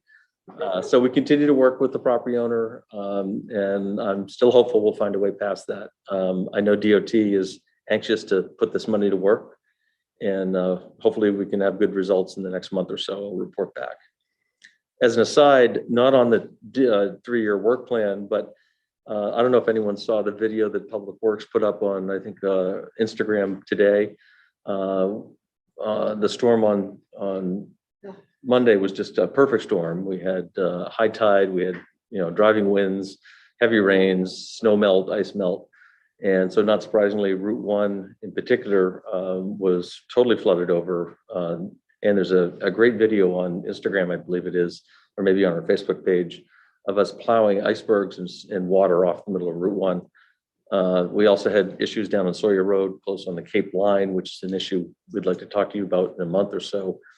So I've tasked staff to start the conversation with DOT. I mean, this is not a single occurrence in a year. Certainly, it's happening multiple times every year and likely to happen more and more frequently. So the long-term solution is to elevate that section of road, and that is a expensive and challenging undertaking that it's not our problem, but it certainly affects us. So I don't expect DOT is going to be anxious to bite into that. So I think we need to be a bit aggressive and to really push them to the table to start talking about what is the future plan here. And it's likely a causeway of some sort, not a bridge, not super elevated, but something that will allow water to pass through at certain points. And again, it's going to be an engineering challenge and expensive endeavor. So we'd like to initiate that conversation to see where it goes. And it's going to take certainly years, if not longer, to get any traction on this. So let's start now. Councillor Clutzy provided me a constituent inquiry regarding intermittent, if not non-existent mail service. This is an issue that many of you may have experienced personally. I assure you it's not unique to Scarborough, it's happening nationwide. I did reach out to Senator Collins' office, who not surprisingly has been fielding similar inquiries and complaints. The senator has authored a letter to the Postmaster General, which I do have a copy of, that asks a number of very pointed questions. I'll be interested to see the answers, but the pat answer that's is being received or given is it's really staffing shortages have really limited the mail carriers for getting the mail out. But in some cases, extreme cases, folks are going a week or longer without receiving mail, and that could be a real challenge. So as we know more, we'll report out, but I just want to give you that update. I suspect a number of our residents are being affected in similar ways. And lastly, which is not typical, I just wanted to provide an update on development. Just before the meeting, the planning board agenda for the January 31st planning board meeting came out, and there were a couple of notable projects that I think are worth noting. I think members of council have probably been aware at one point or another in the last couple of months. But the IDEX facilities is before the planning board. This is for 114,000 square foot manufacturing and research and development facility. This is the first of what we hope will be many buildings, and they're in front of planning board for actually site plan review. So they're well along in their plan efforts. And by staff's account, it appears as though they're a very complete plan. So I expect it'll be well received by the planning board. Also on the next planning board agenda, Costco is proposing a 160,000 square foot retail facility. And this is going to be located at a site that's always been designated for kind of big retail use, which is on the corner of Scarborough Downs Road and Payne Road. And this will be a full-scale Costco, including gas, separate gas facility on site as well. This is something that's been kind of in the works for 5 or 6 months from staff's perspective, but this is the first time it's actually landed publicly on the agenda. And there have been a number of inquiries over the last couple of weeks around a rumor that they're coming. I guess I'm just, at this point, I think we can be free and comfortable talking about it. So I think both those projects are located in the Downs, really in the Innovation District portion of the Downs. And I think certainly continues with their upward trajectory in terms of building the non-residential square footage out. And the last thing that was intended to be on your next agenda, we've been working for 4 or 5 months with a development company looking to build multifamily units on the corner of Muzzy Road and Gorham Road. This is opposite St. Joe's Cafe and Eight Corners Pizza. It's about a 50-acre parcel that occupies frontage on both those roads. And they had been intending to come forward with a contract zone request to allow them to do things a bit differently than our ordinances allow. They've chosen to withdraw that request. And the last word they had is that they will continue to pursue it, but they'll do it within the confines of the existing ordinances. And that includes the growth management ordinance. So it remains to be seen when and if they do come back, but that's the intention. So I just wanted to make the council aware, and it's come up kind of in passing. So for the public's benefit, we'll see how that materializes and if and when, frankly, at this point. So with that, Mr. Chairman, I'm available for questions. Any questions for Tom? Councilor Johnson. Just want clarity, that 4 point whatever million for the dredging is federal dollars, you said, correct? Yes, they are. Yep. Thank you very much. Yep. That was the same question I was going to say. And there's no local requirement. Or No local match. No, Army Corps, one of their charges, and this is a century-old charge, back to the earliest days of our country. One of their charges is to maintain navigable waterways. And so when I talk about this operations and maintenance dredging, they do put us on a cycle to make sure that there's safe navigation to designated ports of harbors and points of shelter. So this is a federally mandated requirement of the Army Corps. I think it's phenomenal that they're going to start work this quickly. That's Yeah, amazing. no, they've been incredibly responsive. Yes. Well, thank you, Mr. Manager. Next up is order number 22-005. It's a 7 p.m. public hearing and action on the new request for a food handler's license from Michael L. Fierro, doing business as Harbor Fish Market located at 246 US Route 1. Tony? Everything is in order. They'll receive, if it's approved tonight, they'll receive their license upon receiving the occupancy permit. Is there any member of the public that would like to speak to this item? Just Sean. Okay. Seeing none, I'll close the public hearing. Do I have a motion? So moved. Second. Any discussion? Yes. Councilor Caterina? I, for one, am thrilled. I'd be very happy to see our first retail use of that space. And I'm familiar with Harbor Fish Market too, so they do a great job. So welcome, Scarborough. Thank you. Any idea on the opening? I have no idea. The issue that we've heard for months is that it's a staffing challenge, that they've had difficulty finding staff to be able to run this facility. I'll have Karen check in and get maybe a better update, but this is a positive sign that they're coming in and securing licenses. Well, the site's really looking good, so I'm excited as well. There's a possibility you may have the other request for a food handler's license from Rosemont Bakery on the next Okay. agenda. Yeah, they've made Excellent. some calls. So seeing no other discussion, Tony, would you call the roll? Counselor Scyther, Yes. Counselor Anderson, Yes. Counselor Paul Johnson, Yes. Counselor Katarina. Yes. Counselor Hamel, Yes, Counselor Ken Johnson. Yes. And Chairman Clucci. Yes. That's unanimous. Thank you. Next up is order number 22-006, the 7 PM public hearing and action on council order amending the Gateway at Scarborough Higas Parkway Municipal Development and Tax Increment Financing District and Development Program. And this is coming to us from the Finance Committee. Paul, would you tee it up? I'm gonna try. Mr. Ken Johnson told me I can boil these down, so I'm gonna try to boil this down. And Tom, you can always correct me. And I'll boil it up. And you'll boil it up and confuse all of us, and then we'll move on. So, And I'll just note that we do have our town attorney. yes, and our town attorney's here.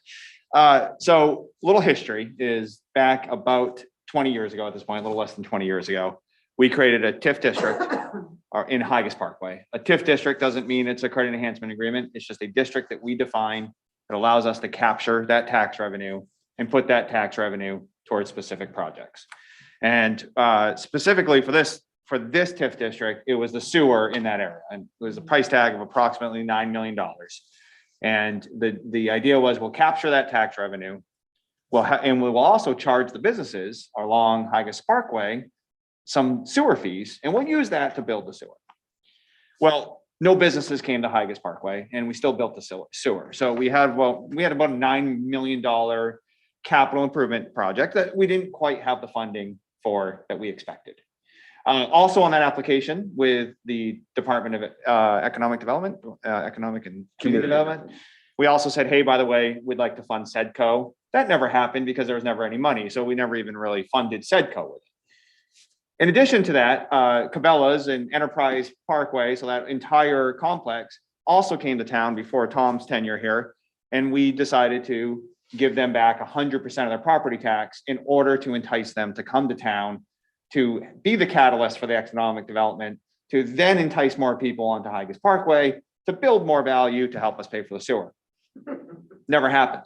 So what we ended up doing was all the property tax we generated in that area was from essentially Cabela's and the Beacon.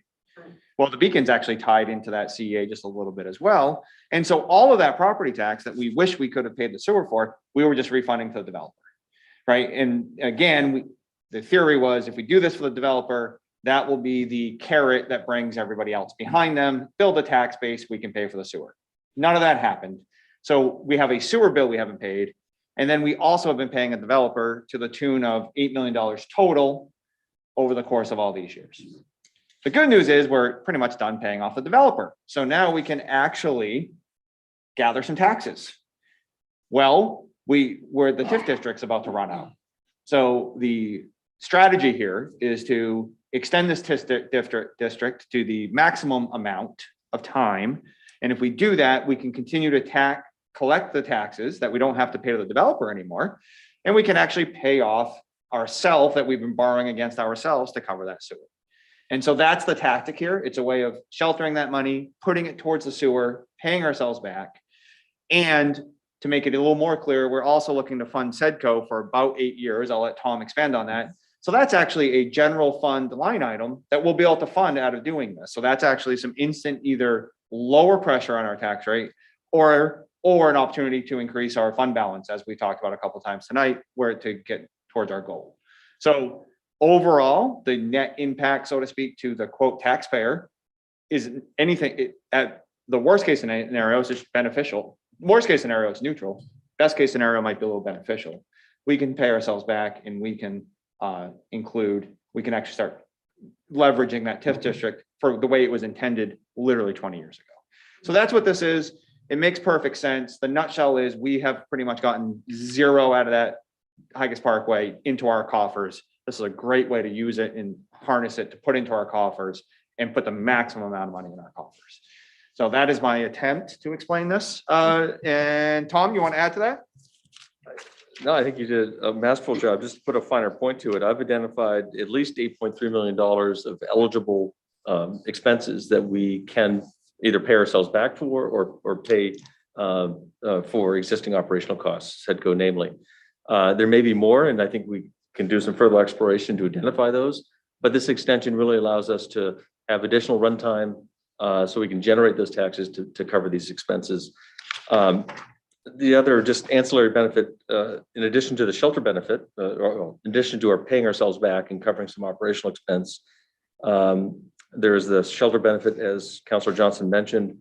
As we pay ourselves back, it actually improves our fund balance position as well. This so-called deficit has been a drag on us. We've been carrying it on our books. Currently, it's on our books as assigned fund balance. And as we pay ourselves back, every one of those dollars paid back becomes unassigned, and that's good. And so it's going to further assist us in meeting our requirements of our fiscal policy and exceeding them, frankly. So I think that, as was stated earlier, there's really no reason that we shouldn't do this. And I highly recommend you do. I should note, we do have the town attorney here tonight. The materials in the packet did have a bit of an oversight. There were some erroneous references to a downtown district. Before you this evening, you should have a red line version that shows those areas in a clean version. And perhaps if the chair permits, we could have the legal counsel to speak to that issue, but I think it's just that simple. It was an oversight. Yeah, Shauna, would you like to come in? Tom, just Shauna's coming in. What kind of job did you say I did explaining that? I was. Help me out. I've forgotten how I characterized that. I couldn't hear you. Stellar, was that the word? No, that wasn't it.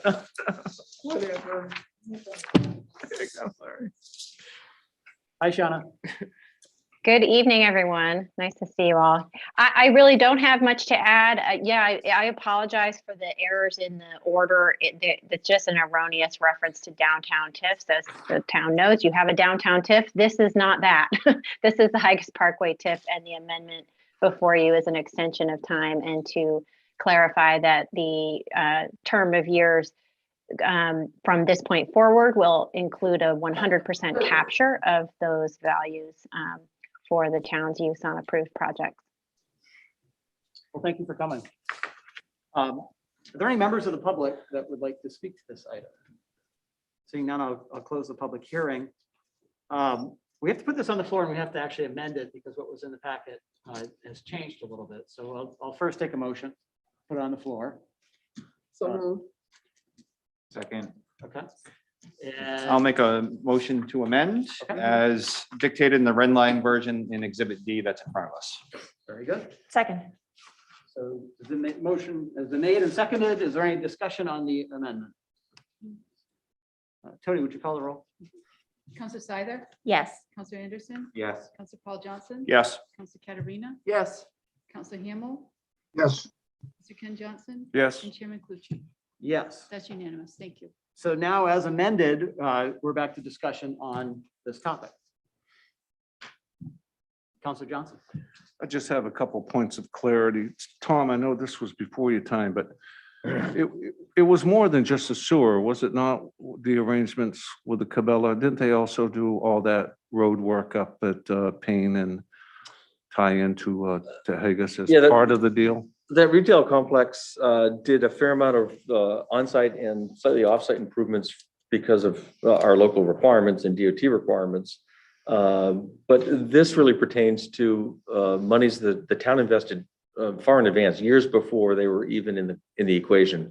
And I think that I believe the thinking at the time was that the council and the staff at the time really thought that this was just a tremendous opportunity for economic development, with Exit 42 being kind of freshly minted and between Route 1 and Payne Road. And really, for the first time, the town took the risk in terms of investing to catalyze economic development. And as was mentioned, for any number of factors, it didn't materialize, certainly to the extent that was expected. And we can talk about that further, but I think the town learned a very dear lesson. And fast forward to our current conversation, we're not assuming upfront risk. We may be, We're not developers. we may be partnering with private development and paying them back, but they're assuming the risk up front. And I think the Hikes Parkway experience was, in very large part, has driven home the importance of not assuming that risk up front. But that's a circular answer to your question. There were massive improvements done by the developer, but this was done in advance and really to seed the area really when the parkway was built.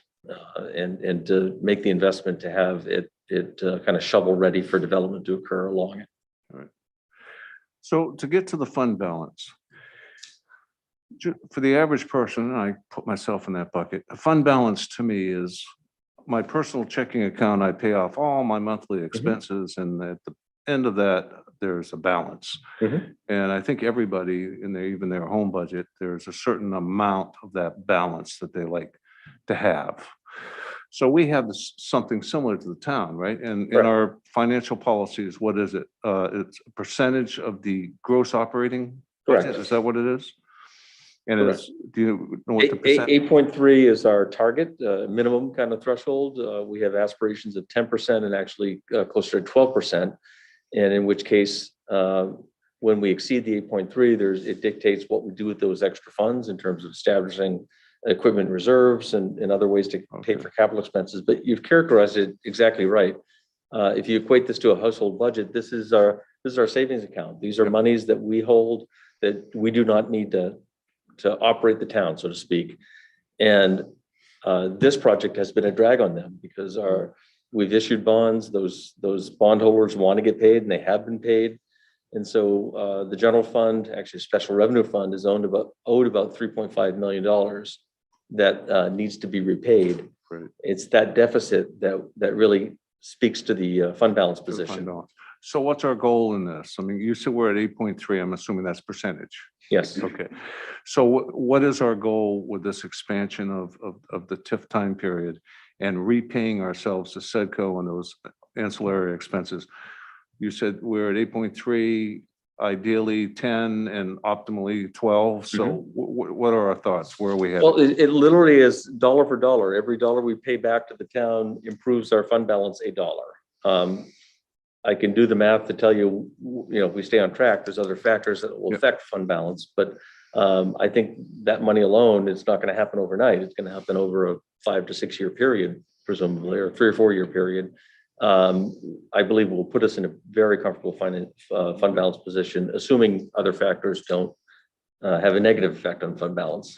So, because what I'm trying to understand is, and I do understand that part and I do support that. But once we hit whatever that percentage is on the payback, then that money just flows into the general fund. Is that correct? And it's there and available for all the budgetary items like all. Well, we're extending this because we think we'll need additional time to be able to pay all of what the deficit, the additional debt service that is paid, a final CEA payment, and SEDCO expenses. If we find ourselves before the expiration of the TIF with no reason to spend money, then I suspect myself or someone sitting in my chair will come to you and say, we need to end this. And in which case that money would come over to the general fund. Okay. Now, in your memorandum here, I see that, I think the thought was to fund SEDCO into the future also with these funds. Was that correct, or did I miss? It's all in the future. We can't reach back. We've been authorized for 20 years to do this. We've never chosen to, as Councilor Johnson said, we just haven't been in a financial position to.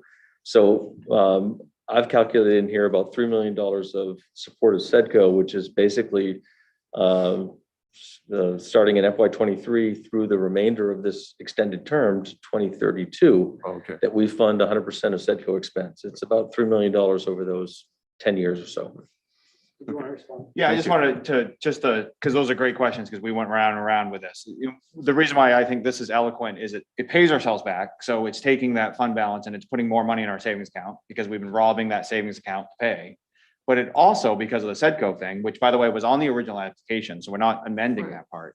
With the SEDCO thing, that's a way of also having some of it go into our everyday budget checking account, right? And so that's why this solution, in my mind, is good.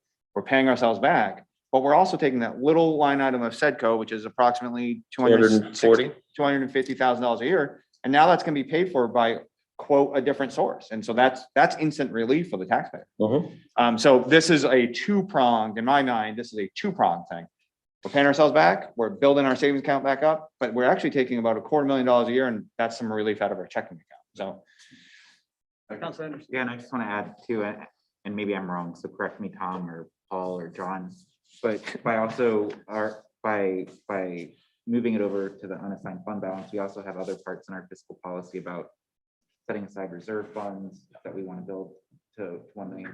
So it will help us get closer to that goal. I think it will also help us with some of the great things we did last year in budget where we were able to set aside money for reserves.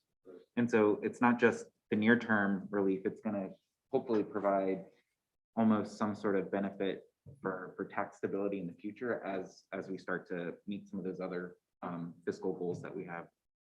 Yeah, and the biggest benefit of this is, unfortunately, because of its poor performance, we've never been accustomed. We never had much of any money flowing to the general fund. So it's not like we're going to miss anything, so to speak.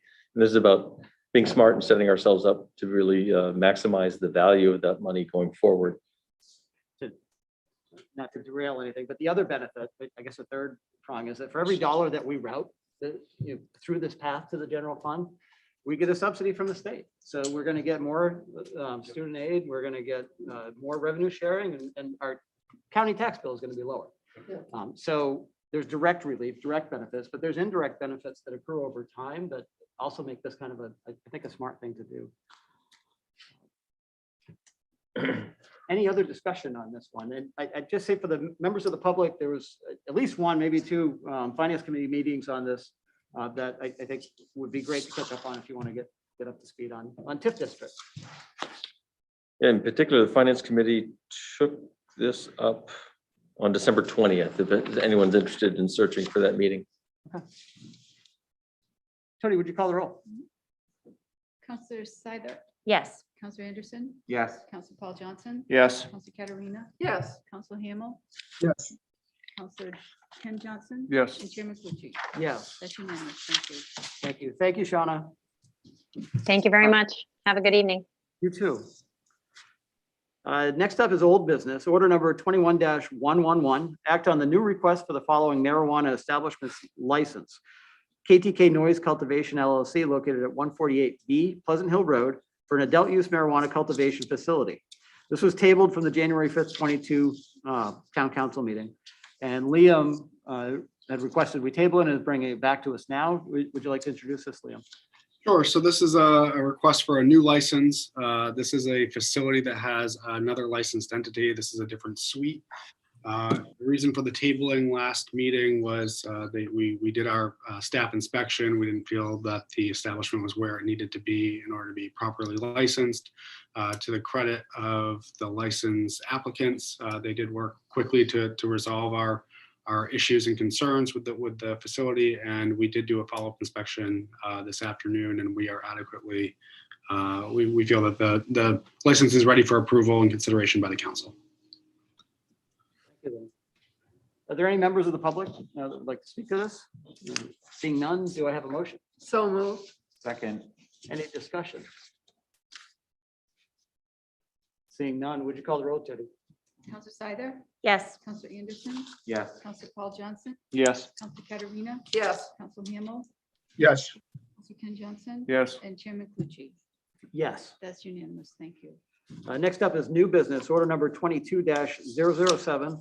Act on the recommendation to appoint Jason Kenny of Eco Maine as a representative from Scarborough to serve on the Long Creek Watershed Management District Board of Directors. This is brought to us from the town manager. Yes, council members may recall, I believe sometime last fall, September or October timeframe, a similar matter came before you.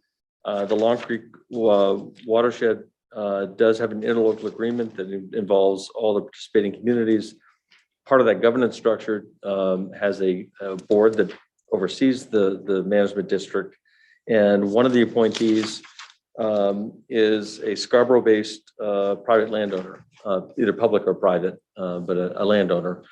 And historically, Eco Maine, someone from Eco Maine has held that seat since they are by far and away our largest landowner in this watershed, in this management district.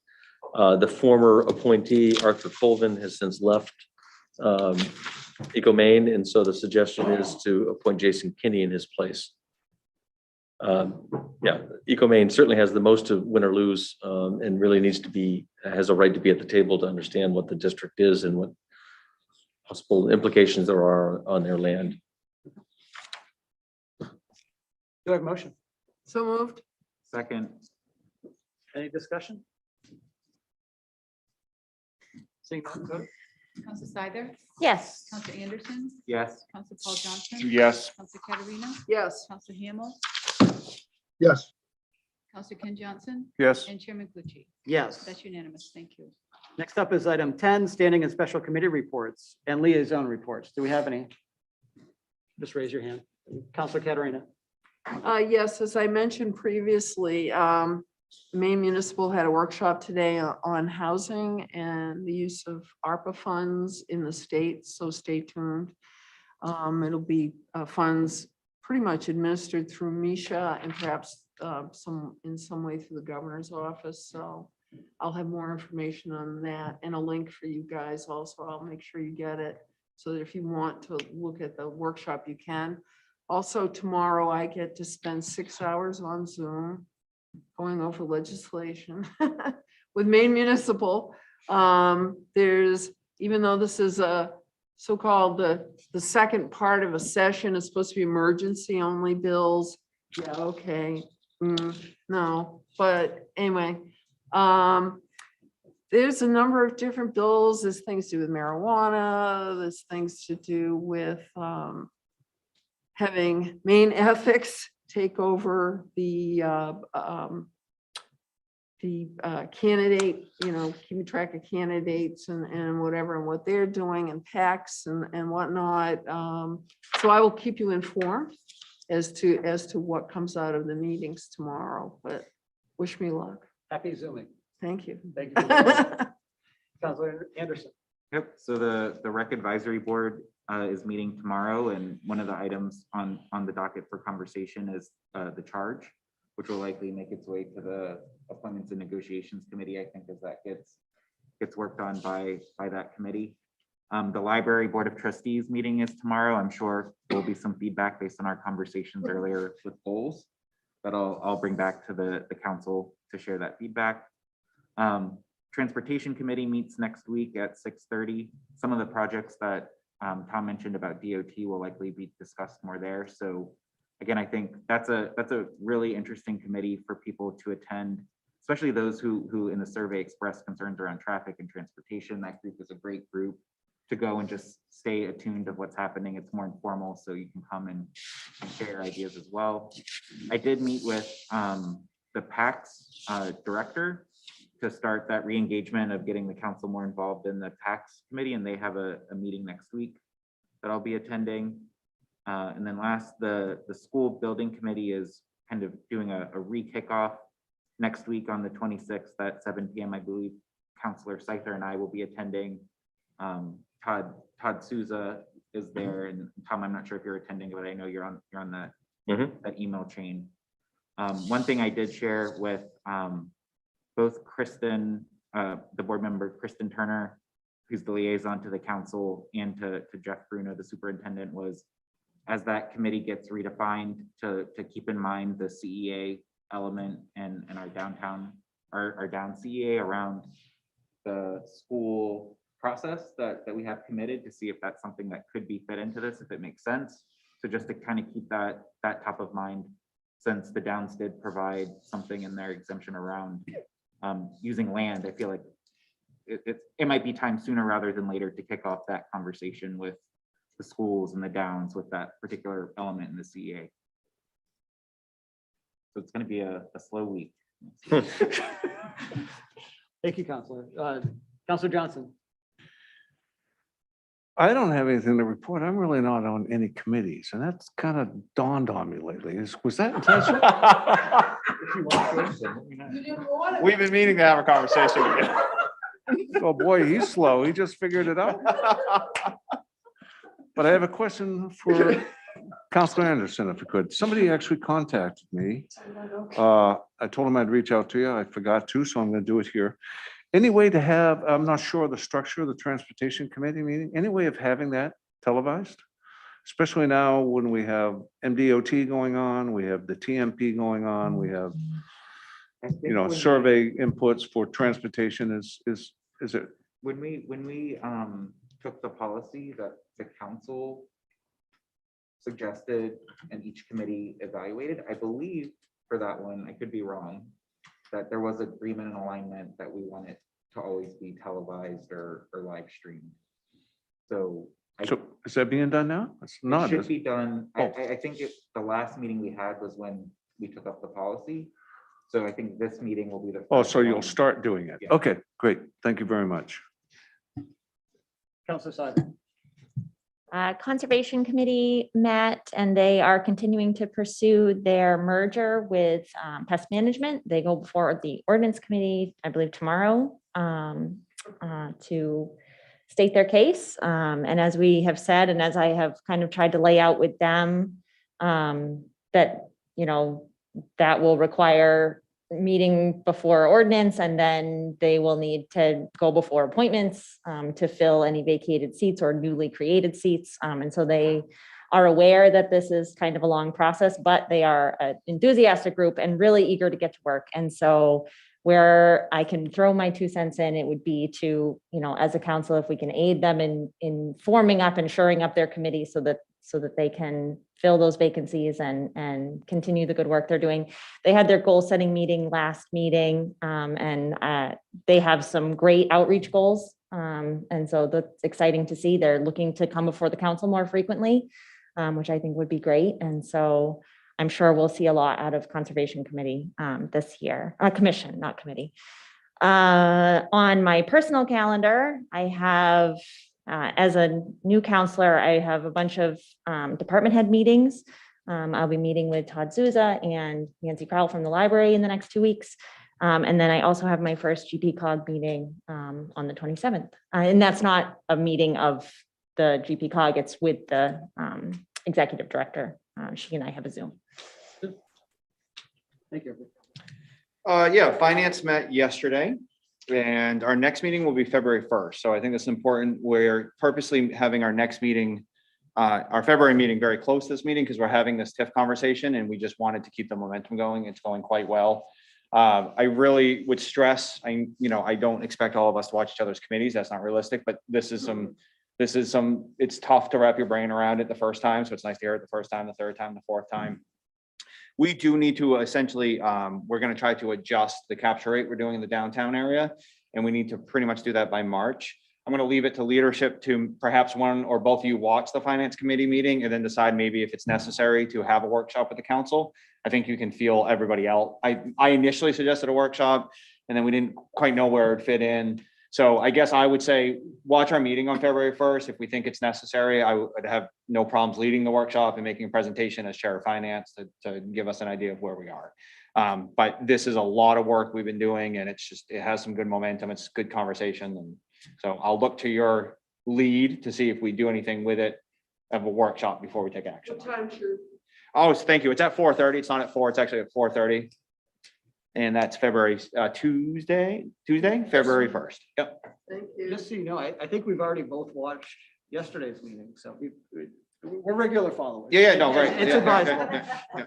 Oh, and I'm sorry. And the last thing would be, we have the Downs bus tour next Wednesday, The 26th. the 26th at 2:30. You sent a note.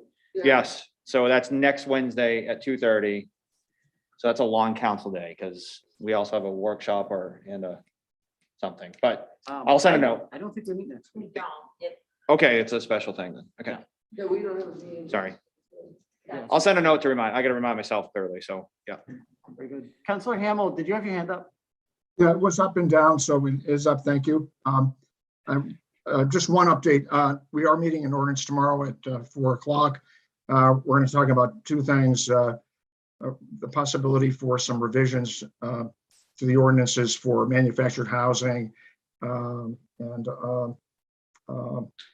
one other one, cable TV, should I, at least I forget. So just a clarification, unfortunately, because of the holidays and the fact that we've not really had a chance to look at the aspects of regulatory changes for pest management and conservation, they're not on the agenda for tomorrow, but we'll get them back on next month. Thank you, sir.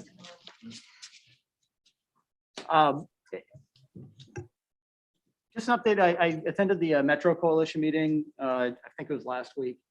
Tom was actually the keynote presenter there. He gave an update on following his article in the Leader at the beginning of the year, just an update on growth in Scarborough and things that we've done and planned for. And as you know, we haven't been all that engaged with Metro Coalition. Our presence was very well received there. And I think our input on different topics was also heard.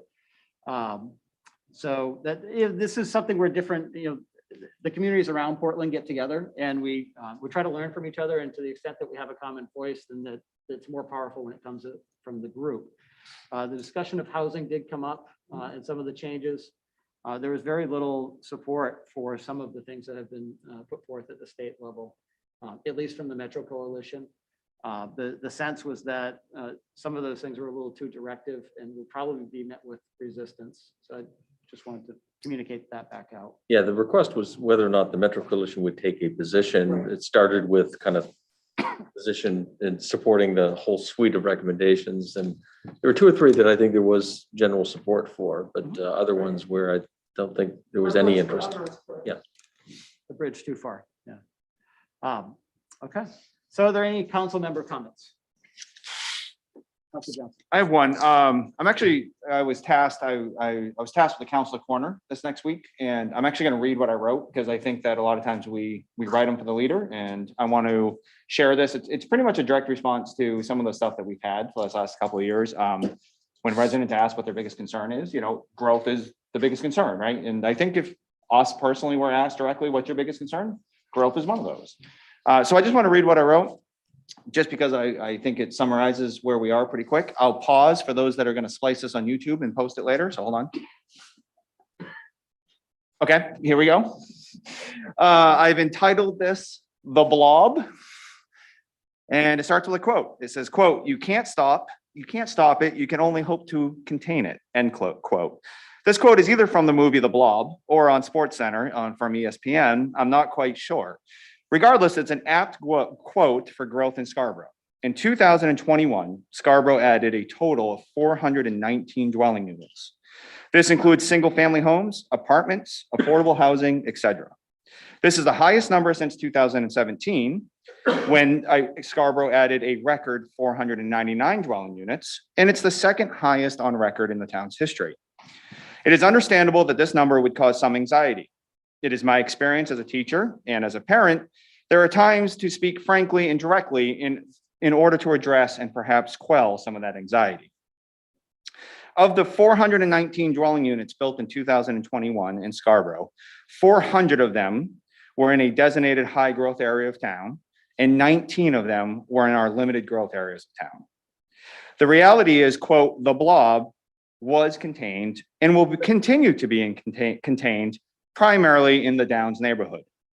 As a reminder, when completed, the Downs neighborhood is expected to house approximately 4,000 people in 2,000 dwelling units, contain over 1 million square feet of commercial space, include a new grocery store and wholesale club, be home to IDEX with hundreds of employees, create a town center with shops, eateries, and a green space, possibly be home to a new town-owned pool and or new primary school, possibly be home to a new community center service hub offering more childcare and senior programming, and possibly be home to a privately owned ice rink and athletic fields that could be leased or rented by the schools and Scarborough residents. Some of this list is exciting and some of this list is scary, but all of it is challenging to navigate. We will be navigating this list over the next 3 to 5 years. In addition to what is inside the Downs neighborhood, there are many challenges outside the Downs neighborhood that affects all of the residents of Scarborough. Increased traffic, more competition for Scarborough's natural resources, increased burden on Scarborough schools, more people at the post office or other common destinations. In order to address the traffic, there will be approximately $12 million in traffic improvements over the course of the next 3 years. None of these improvements are funded by increasing the property tax rate. For the natural resources, there has been increased enthusiasm and support around putting more land into conservation, thanks to the great work by the Scarborough Land Trust. And frankly, a lot of residents that have emailed us about conservation. Regarding the schools, it has been a bit of a rocky start due to COVID disruptions, but there are many people working on a solution for our overcrowded and outdated primary schools. Lastly, some of these issues should be left to the free market to decide. That's right, not the town government. Of course, all of this takes time and energy of the many members of our volunteer committees, not just us elected officials. And the fruits of our labor and theirs may take years to come to fruition. Scarborough is often known for its many distinct and different neighborhoods. Many of these neighborhoods house residents that reflect the desires and the values of people during the growth period for which they were built in. It is time to accept that there is a new neighborhood in town being built in the growth period from 2015 to 2025. They value working from home, walking their dogs on sidewalks, and the sense of community and mutual responsibility that is absolutely required to live in such a close proximity to each other. We could call this New Downs neighborhood and the people that live there the Blob. But it is probably a lot nicer to just call them our neighbor. Now that we're all neighbors, let's work together for a pool, updated schools, childcare, reasonable taxes, and better traffic flow around Scarborough. Those are my comments.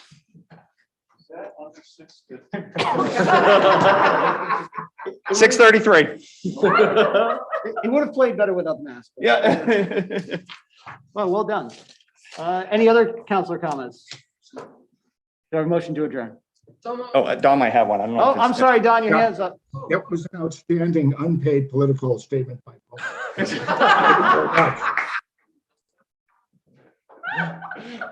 Was that all? Okay. All right. Do I have a motion to adjourn? So moved. Second.